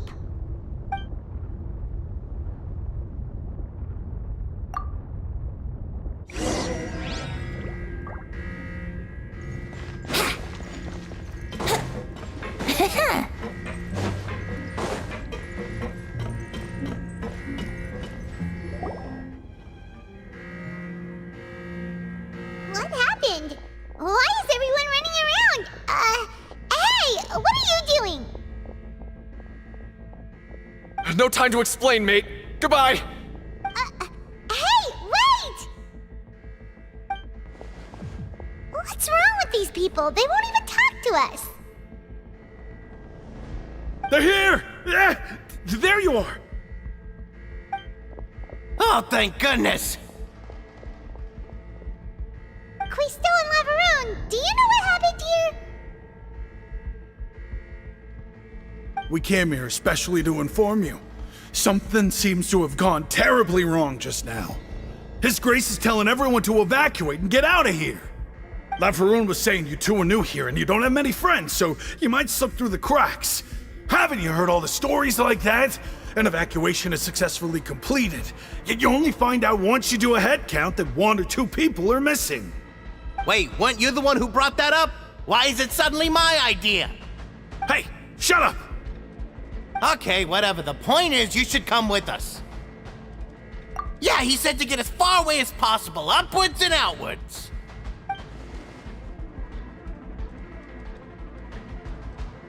Oh no, it can't be that thing! Whoa, wait, what? What? Hey, where are you going? We have to go find the Duke! You two just go and get out! Go on without us! Hey, hey! Be careful! Attention!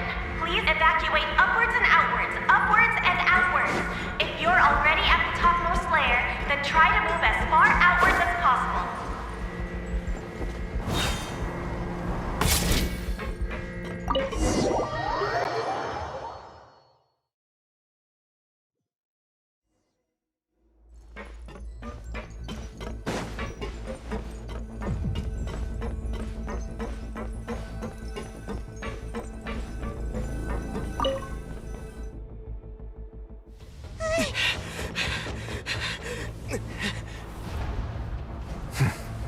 They're here. Just like I said. We have it!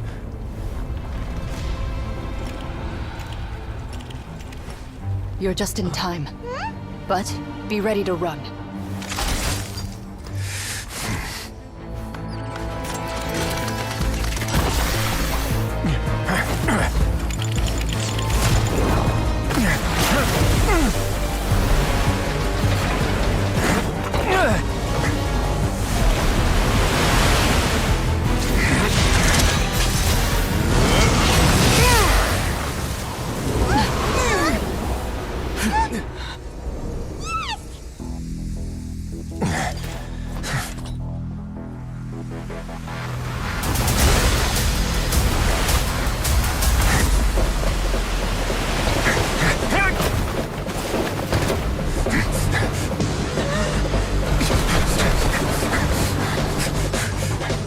Three, 2, 1.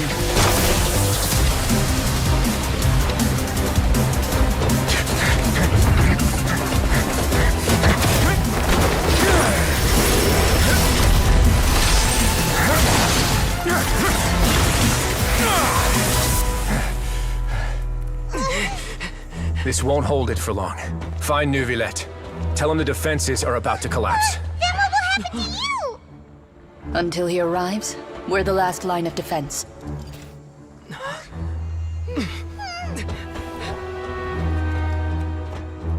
The gate. How long do you think it'll hold? That depends on us.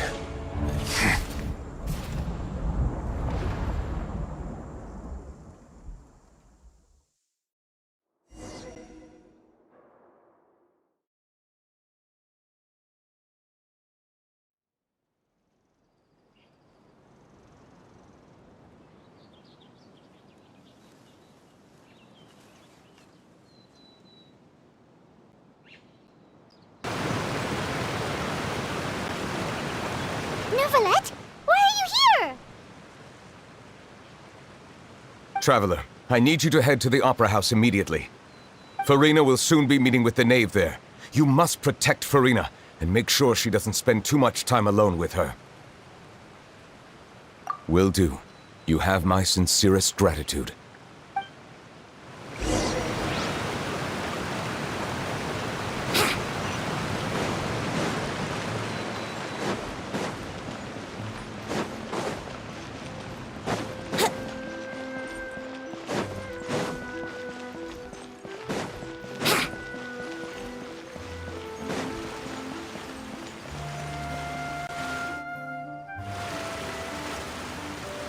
Look!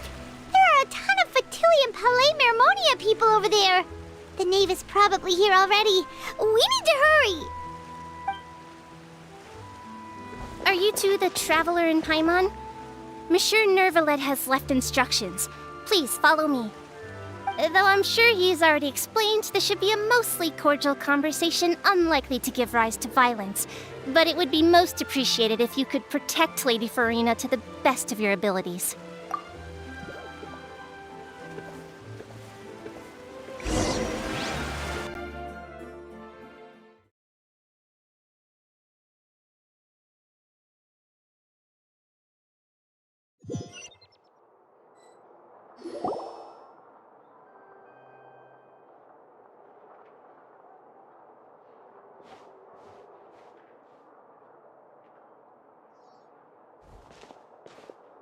Oh, so you two are the honored guests Miss Furina mentioned. Of course! How could they not attend a meeting such as this? I must always have 2 or more guests at my dessert table. Otherwise, the occasion would be too lonely and unbecoming of my station. It is my pleasure to make your acquaintance, Traveler. I have heard much of your accomplishments. I am the Knave, one of the 11 Fatui Harbingers.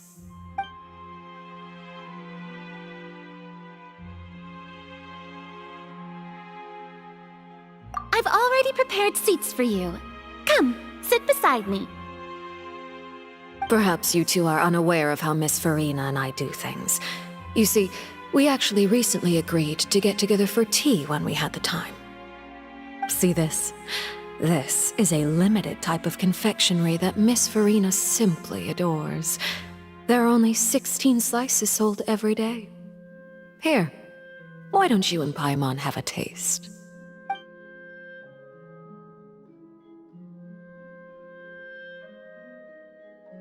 Traveler, what do you think of this cake?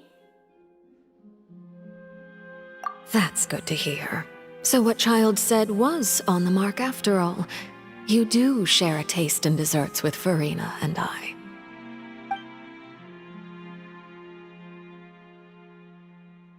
I wonder how he's doing nowadays.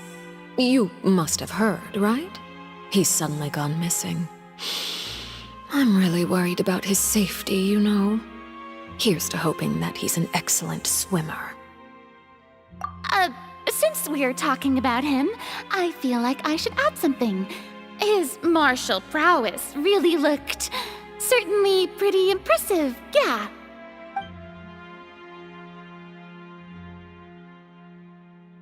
Oh, so you're also familiar with his aptitude for fighting, Miss Farina. Oh, right. I almost forgot. Child was subdued by Udex Nuvillette right in front of you. Against ordinary people, my colleague would never be on the back foot. But alas, he just never imagined he'd run into such a person. I must express my admiration for Monsieur Nuvillette. Coming from you, that's not surprising at all. But I thought you would be happier to hear the news. Of course, but it's still a bit of a shame. You see, I would have been far happier had I received this news somewhat earlier. As you well know, a long time has passed since Child disappeared.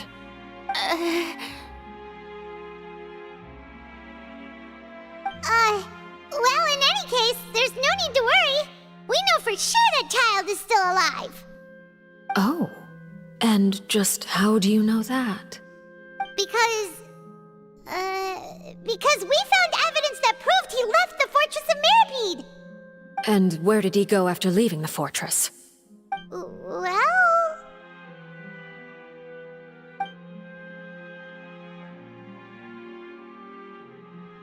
The Fortress of Meripede lies deep beneath the waves.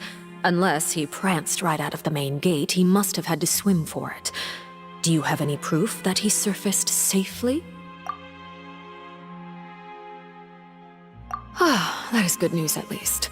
His sister Tonya sent a letter to Fontaine not too long ago. Since he was unfortunately unavailable, I picked it up on his behalf. Do you have any idea how he usually writes back to his family? Dear Tonya, your letter made me feel like we were still enjoying our time in Snezhnaya together. I'm currently admiring the scenery on the streets in front of the Opera House. Is it something like that?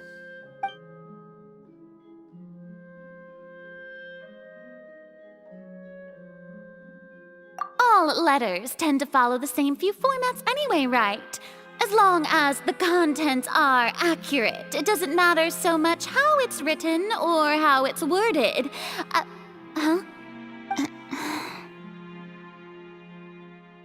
Hold on. The water in the teacup is shaking. I suppose this is also a sign of things to come, Miss Farina. I don't quite understand what you're trying to say. Have we entered into the next stage of the prophecy?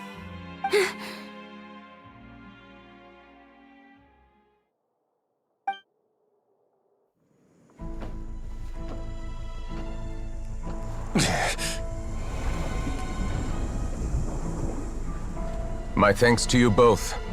I will take it from here.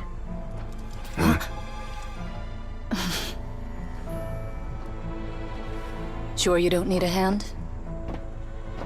Quite sure. Wow. So, what's your secret, huh? Let me guess. Nah, who knows? Maybe it's just your sense of responsibility. Sounds about right.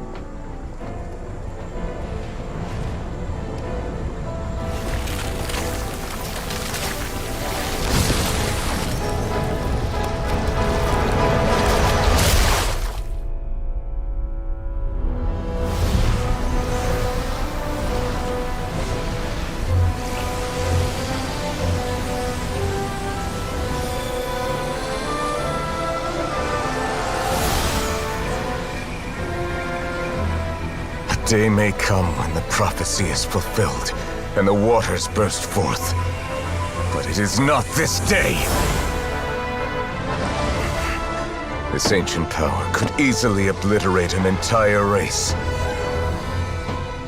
A tsunami of fury would unleash endless catastrophe.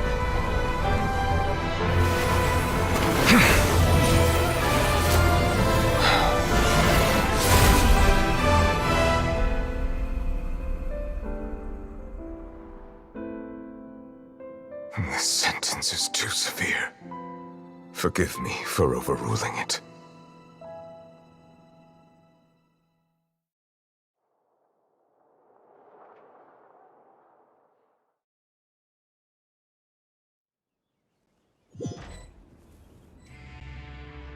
All right.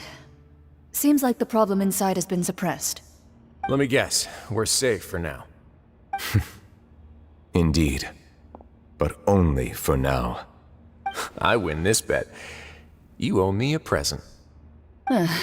Very well. It was indeed just as you said. You made a bet? We made a bet on the size of your entourage. Cloran thought you wouldn't come down by yourself. I figured you would have at least brought a few people along for appearance's sake. It appears I underestimated just how confidential the mission was. Shouldn't you have gotten used to confidential missions by now? That's just how the courts operate. So what gift must the loser give? Tea? He already has tons of tea in his office. I'm thinking about a set of legal codices. That wouldn't happen to be a dig at my lack of legal awareness, would it? Well, I'm sure His Grace doesn't consider the fortress to be outside the law. I was under the impression the residents of a place like this would be uninterested in the legal codices. That was obviously a joke. Anyway, you've still got some unfinished business to attend to in the overworld, correct? No need to stay here if you have a pressing matter. We all know you can't leave Palais Mermonia for long. Thank you. I hope everything went smoothly with the Fatui Harbinger.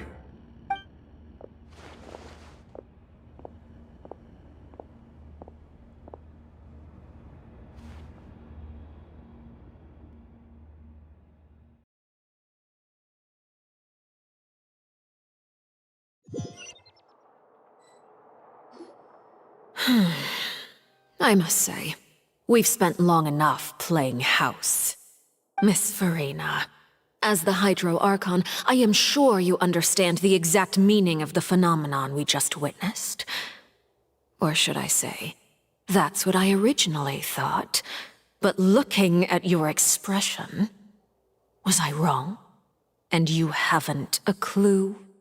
What are you trying to say? At this point, I don't think there's any more need to speak as diplomatic representatives. Allow me to speak to you now as just a Fontanian. You know the prophecy by heart, and also that every part of it is being proven true. Yet, here you are relaxing, drinking tea, and eating desserts as if it's all nothing more than a few stray bugs in your garden. Do you really think that's acceptable? The prophecy's hanging above our necks like a guillotine. Every faction is looking for a way to either avert the disaster or save their own. Even the orphans of the House of the Hearth have devoted everything to saving their homeland. But you? It beggars belief just how nonchalant and carefree you have been. From the very beginning, you, the god Focalor, you have utterly failed to take action. You're wrong. I've never ignored the prophecy, nor have I just been passing the time in self-indulgence. Retract your accusation and stop doubting the wisdom of the gods with such absurd conjectures! I am not alone in my doubts, you know. All the children of Fontaine may be harboring the exact same thoughts right now. Oh, great Hydro Archon. How are you going to save them? Save us? How are the people you've sworn to protect supposed to survive in a land that will soon disappear beneath the waves? I have my ways, and I've been working on them for all this time. Even if you look down upon me, you have no right to judge me. Fontaine will be saved. Even if I still cannot see the true future right now, as long as I continue on as I am, I will be able to hold my head up high!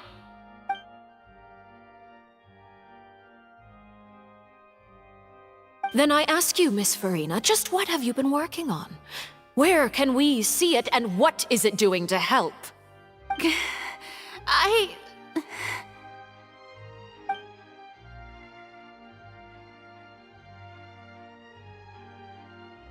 My machinations are just like the prophecy itself. They will only reveal themselves at the fated time. It is just that beings like yourselves are unable to perceive them as of yet. I see. As a god, the proof of your labor always lies beyond prying mortal eyes. Allow me to be so bold as to ask another way. Would it be possible for you to tell us the parts of your plan that are not confidential? Such as your emergency response plan for the impending disaster?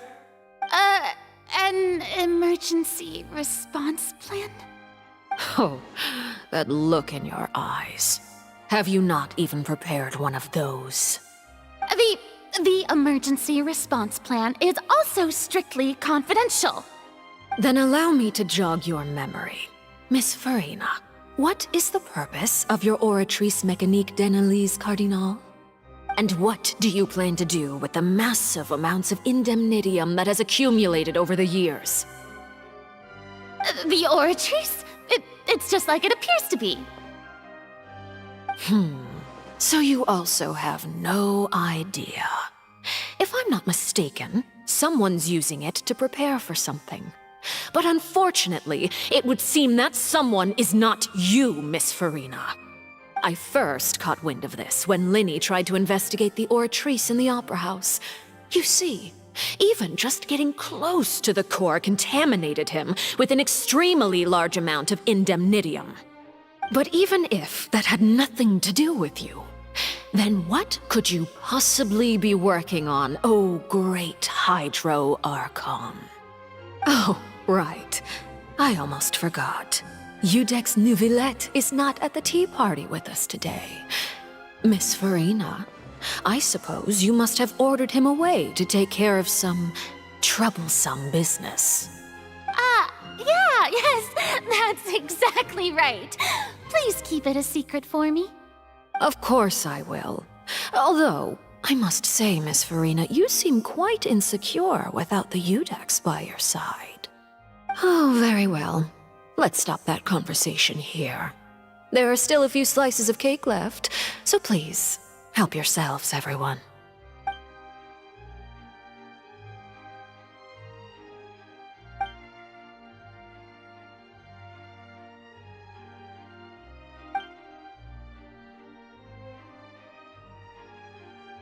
Traveler, I heard that you were recently commissioned to handle a few matters on behalf of the Udex. Why don't you take an extra slice of cake? Those who work hard deserve gratitude and praise. You too, Paimon. Thank you. Paimon will take you up on that offer.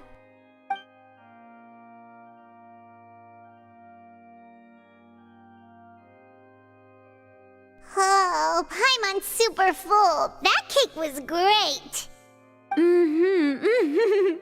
If it's on my tea table, it must be of the highest quality. Yes, and we must thank the knave for bringing these over as well. You're welcome. I'm sure the cake also felt greatly honored to be featured at Miss Farina's table, and I was merely catering to Miss Farina's tastes, seeking a chance to chat over tea. It is getting late. Why don't we call it a day? There are still a few matters that I need to take care of, so I must take my leave now. Very well. We'll end it here. Mind seeing me off, Traveler? We could use the opportunity to discuss Child before I must be on my way. Paimon's coming too!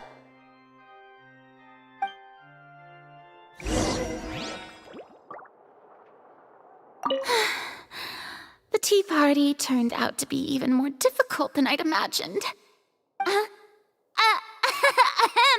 Why are you looking at me like that? Is something the matter? If there's nothing urgent, then I shall be retiring for now.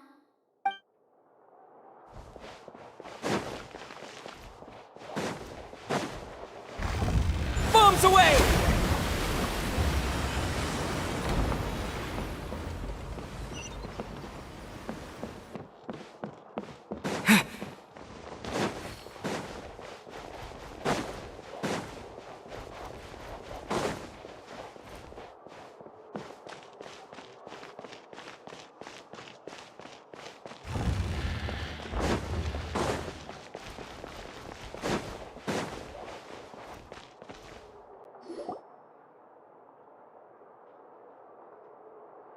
I'm glad that you were willing to come with me. Of course, Child was just an excuse. I have no interest in your dealings with him. That's what Paimon thought. You lent your aid to the children of the House of the Hearth. As their father, I would like to express my gratitude. Do I look like an irresponsible father to you?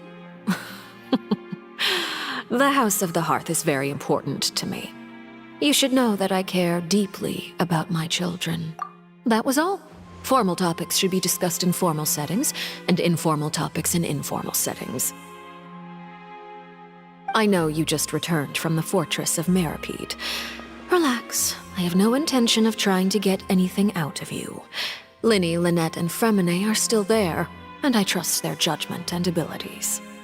They've all been working very hard and have always done all they can to fight back against anyone who tried to stop them, especially Lyney. You mean Wriothesley. He's a tricky one to deal with. It's unfortunate that Lyney's so eager to prove himself that he can't learn to rely on others, including me. By the way, and you can just consider this a bit of idle gossip, but what's your impression of Furina?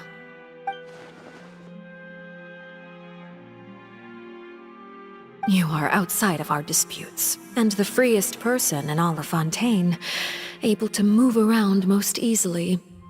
Allow me to share my perspective with you. And that's everything that happened during the trial. Master Child was declared guilty and immediately transported to the Fortress of Masquerade. Didn't he say he was coming here on vacation? Does he not feel an ounce of shame for all the trouble he has caused?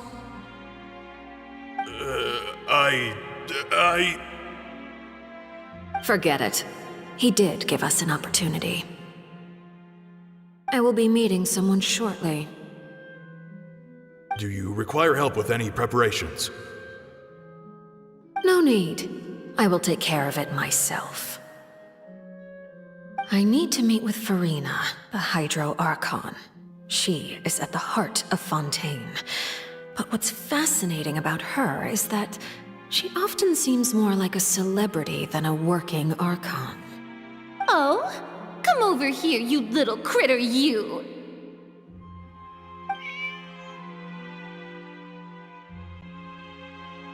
You dare to run from me? Stop right this instant! My goal is just to discover the location of the Gnosis. But I didn't expect the chance to approach Furina to be handed to me on a silver platter. This is so easy, it's actually making me a bit suspicious.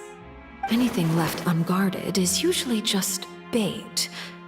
But no one will blame someone for taking the bait. After all, from the moment it was attached to the hook, the bait is meant to be sacrificed.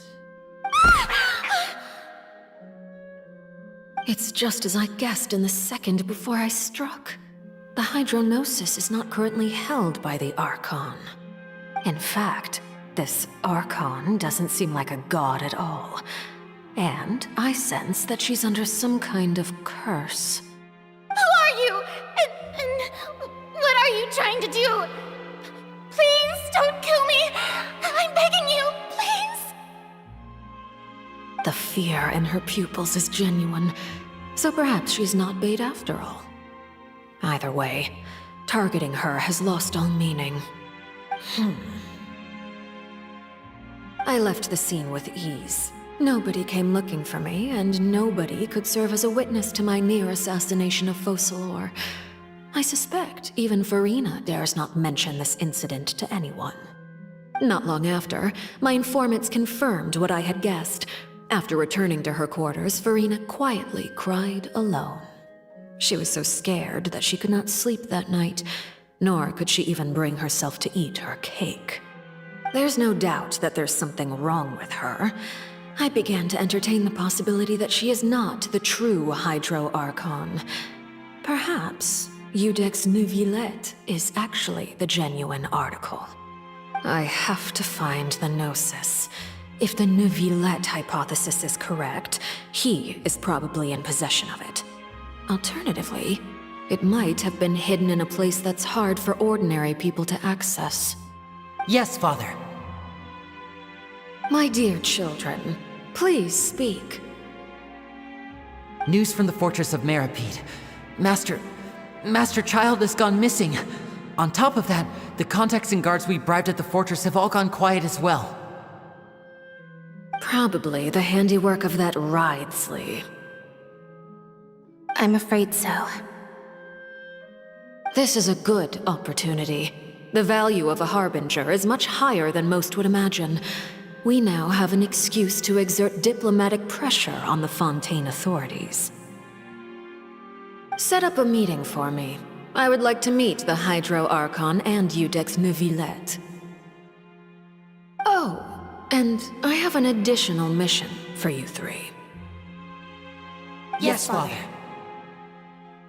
Tartaglia's disappearance was not a part of my plan, but I can use it to make a breakthrough. With this as my excuse, I can ask for an official audience and continue my investigation of Farina and Iudex Neuvillette. The initiative belongs to the House of the Hearth. My wish to investigate the Fortress of Meripede will be a front. Lyney and his group will be responsible for the actual intelligence gathering.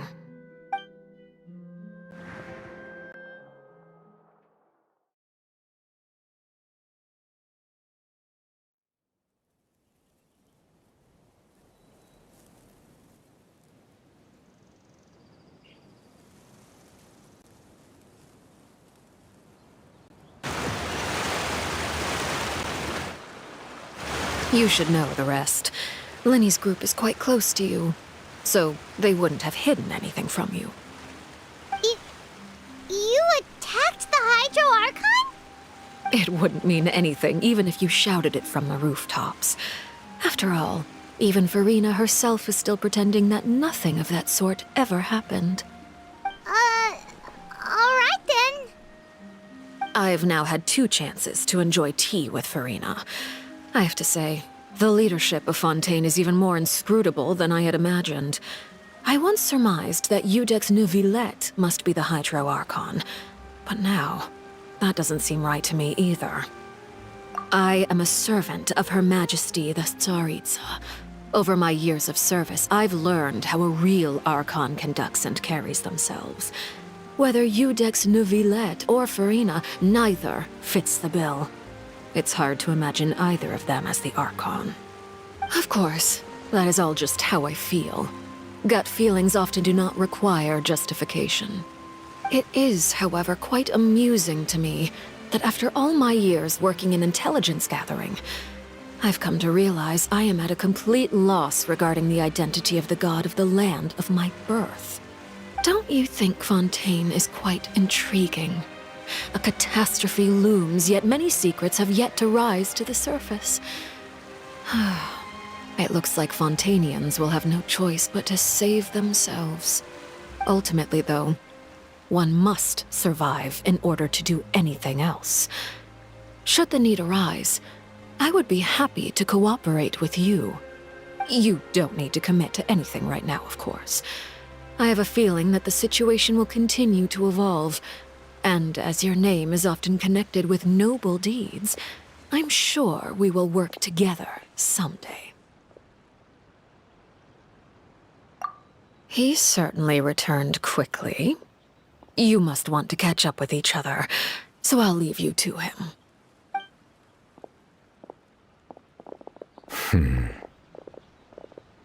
Neuvillette, is it over? For now, yes. But this issue will prove quite thorny in the long term. I'm concerned that sooner or later the prophesized events will occur. Thank you for protecting Furina. To put it simply, I used my power to force back the Primordial Sea and reseal the sluice gate.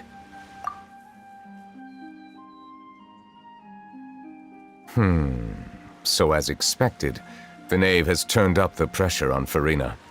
She's trying to feel her out, though I'm still unsure as to her motives.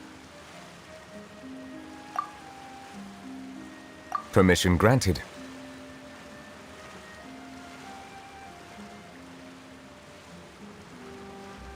Whoa. It can't be that you're the real Hydro Archon, right? But that's just a speculation on our part, though. You can't tell us? Then that's okay. We can talk about something else. We won't try to force you. You guys in Fontaine are super strange. If by the phrase, you guys, you are referring to Furina and I, then although I'm not sure just what you are trying to imply, I must clarify that I do not share her positions on a multitude of topics. I believe so. The fortress has a long and complex history. It has seen much grief and suffering. And now, another catastrophe will soon be upon us. I mourn this turn of events. Huh? Why is it raining all of a sudden?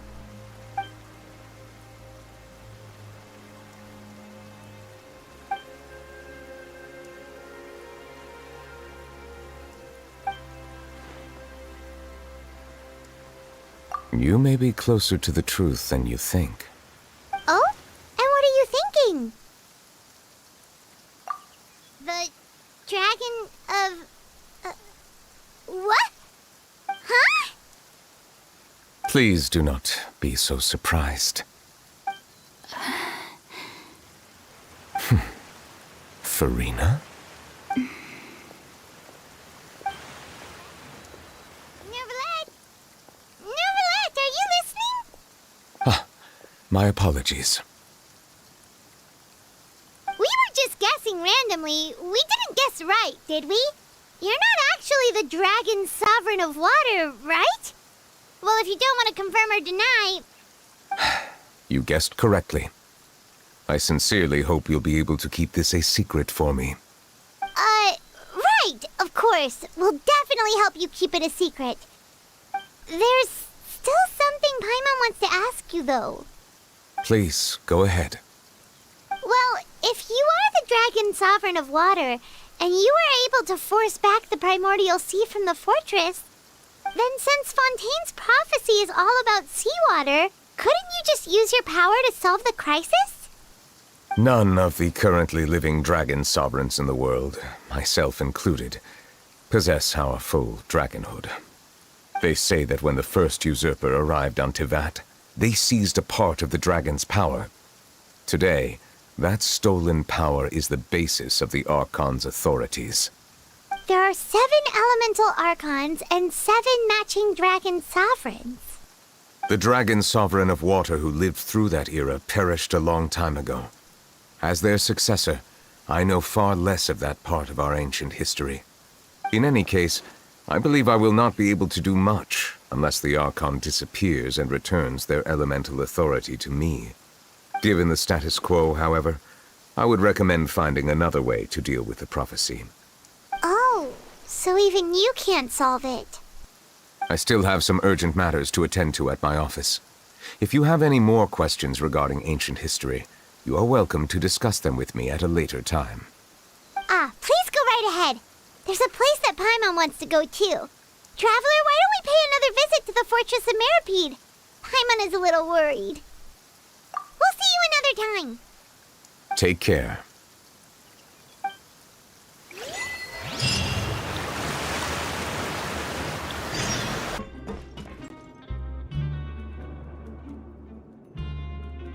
Now guess, what suit will this next card be?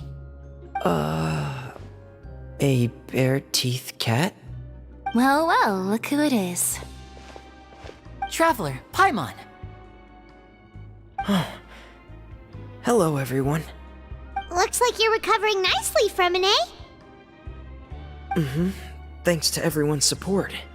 Oh, right. I managed to work up the courage to thank Miss Clorant in person. Whoa, how did she react? She told me that it was nothing. It was as if saving a life wasn't a big deal to her at all. She also told me not to worry about it. She didn't want to stress you out, that's all.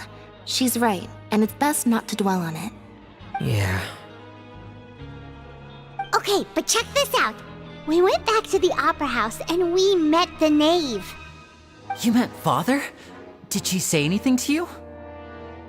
She said a few things that were, a bit hard to understand. And also that she's looking forward to working with us in the future.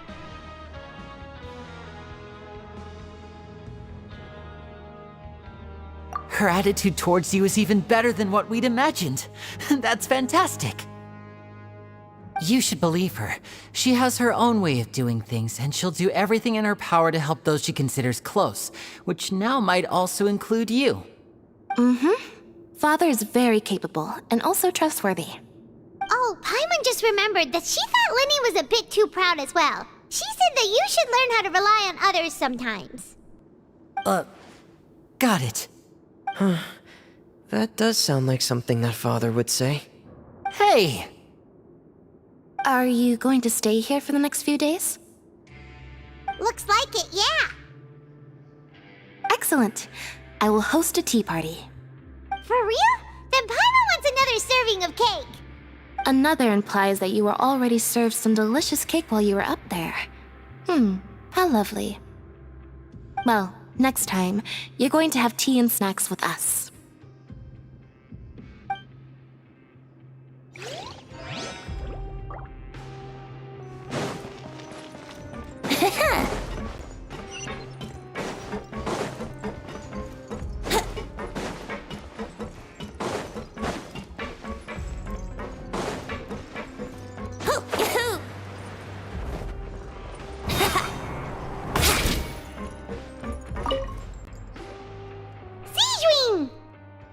Traveler, Paimon, you're back!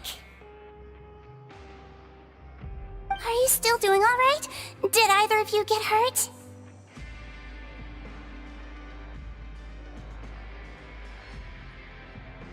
We're fine, but what about you guys? It was such a huge mess. How bad was it? A few people sustained superficial injuries, but that's about the extent of the damage. Monsieur Nervulette paid us a visit. It was all thanks to him that we managed to suppress the crisis for the time being. Of course, we must also thank you for the help you provided. How did Nervulette know that he was needed here? Well, Monsieur Nervulette has strong resonance with the hydro element. When the water level rises, he can feel the waves produced. I ran into the bombshell bros while bandaging the injuries of the wounded. They were mumbling the whole time about how you just ran down without a word. I'm so relieved to see that you're both all right. If you're not too pressed for time, please stay with us a few more days. Just let me know if you get a craving for any particular dish, so I can have Mr. Walsey get your meals prepared. Oh, and please feel free to visit the infirmary for a break at any time. I'd like to take the opportunity to spend some more time observing your facial muscles as well. Your happy smiles are quite contagious, you know. They're so memorable, and I've missed them immensely while you were gone.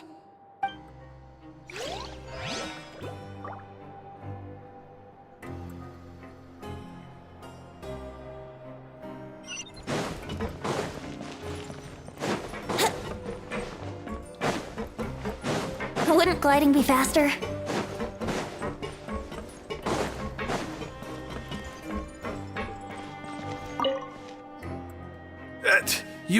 You guys are back? Crystal! Macaroon! You guys didn't get caught and thrown back down here, right? Huh? No, not at all. And here I thought you'd managed to escape from jail during all the commotion. I'd held you up as legendary jailbreakers, but now you're telling me you just never left? We're sorry, but we just had some business to take care of. All right. There's no need to get caught up in the details. We're just relieved to see you. He was super worried about you, you know. Hey, it wasn't just me. Weren't you super worried as well? Something like that, yeah. I was also transferred to work in the kitchen a few days ago.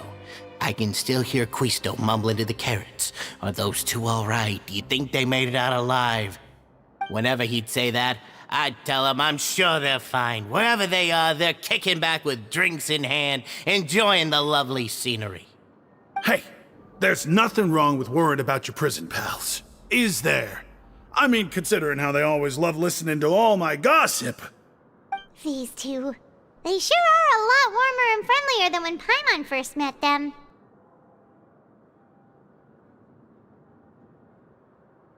Oh, well, if you say so.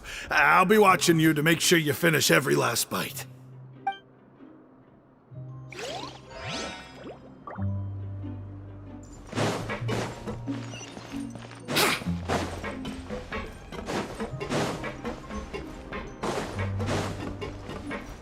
Wouldn't gliding be faster?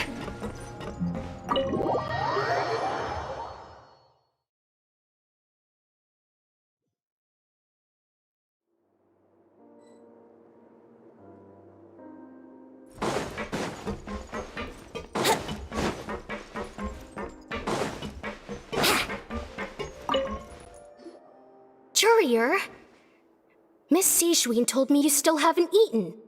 Yeah, I was working on something, so I forgot. That's no excuse for... Huh? It's you two. Jurier, Lurveen, we're back! Hello there. It's been quite the mess here recently. How have you been? And you? Are you still taking the secret passageway from the infirmary to work on the ship? Yep. That is still top secret, though. So don't say a word to anyone. It can be a bit annoying when there are lots of people in the infirmary, but I still prefer taking that route over the one from the Duke's office. I mean, the infirmary does make it easier for you to slack off. Oh yeah? Then why are you also here so much? You two really are just using your jobs as a cover for your relationship, aren't you? Not at all!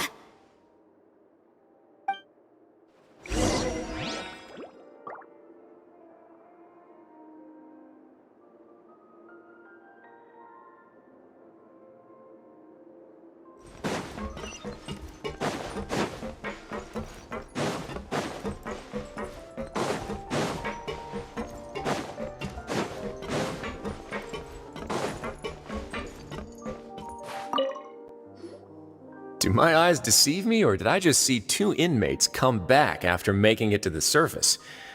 Some strange winds blowing of late. We wanted to see how the fortress is doing. Is everything still alright? We're fine, for the most part. Neuvillette came down and took care of the worst of it. If that's the case, why don't you just ask him to stay here? Oh, yeah, what a brilliant plan. Let's go convince the Eudex himself to exchange the Courts of Fontaine for a puddle of water in the middle of nowhere. He came here in a hurry and left without even stopping for a cup of tea. He did remember to take Miss Sijween's gift with him, though. He sure sounds super busy. Miss Clorand has left as well. She also took her gift from Miss Sijween. Were the gifts milkshakes? Neuvillette got the milkshake. Clorand received lipstick instead. Those aren't even remotely alike. Well, it's Neuvillette's own fault for making Sijween worried about his health by working so much. But besides that, our head nurse is still pretty fond of picking out beauty products for the ladies. Oh, and I have some gifts here for you as well. Are these from Sijween too? Nope, they're from yours truly. You've already wrapped up your work at the fortress, so you can return to the surface at any time.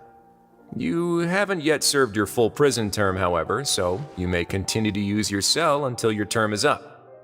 For real? Then we could stay here for a really long time? You may access the cafeteria for free. Hooray! Just remember to come complete your paperwork once it's time for your release.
We're back in our cell again. We're no longer prisoners, though, so it really doesn't feel the same. Sure feels that way. But the truth is, we never did anything bad to begin with, so I'm not sure why we put so much pressure on ourselves. Huh? How did you know? Hey, that's not true! All right. Okay, Paimon just wanted to say that we really are an amazing duo after all. It's like we've now gone to so many places together and become friends with so many people. We've never stopped traveling or stopped meeting new friends. There are so many bad things in the world, and we're just two people, but we've still been solving problems no matter where we go. Isn't that pretty cool? You're counting Paimon today? Aren't you the only adventurer here? Then let's ask Catherine to give Paimon an adventurer handbook as well. Paimon will also be an adventurer from today forward. Just the thoughts making Paimon giddy. Paimon's gonna crash, so you sleep soon too. The last time we fell asleep here, we woke up to a whole mess outside our cell. The primordial seawater nearly rose up. That was so scary. We should be safe now, right? All right then. Good night to you, Traveler.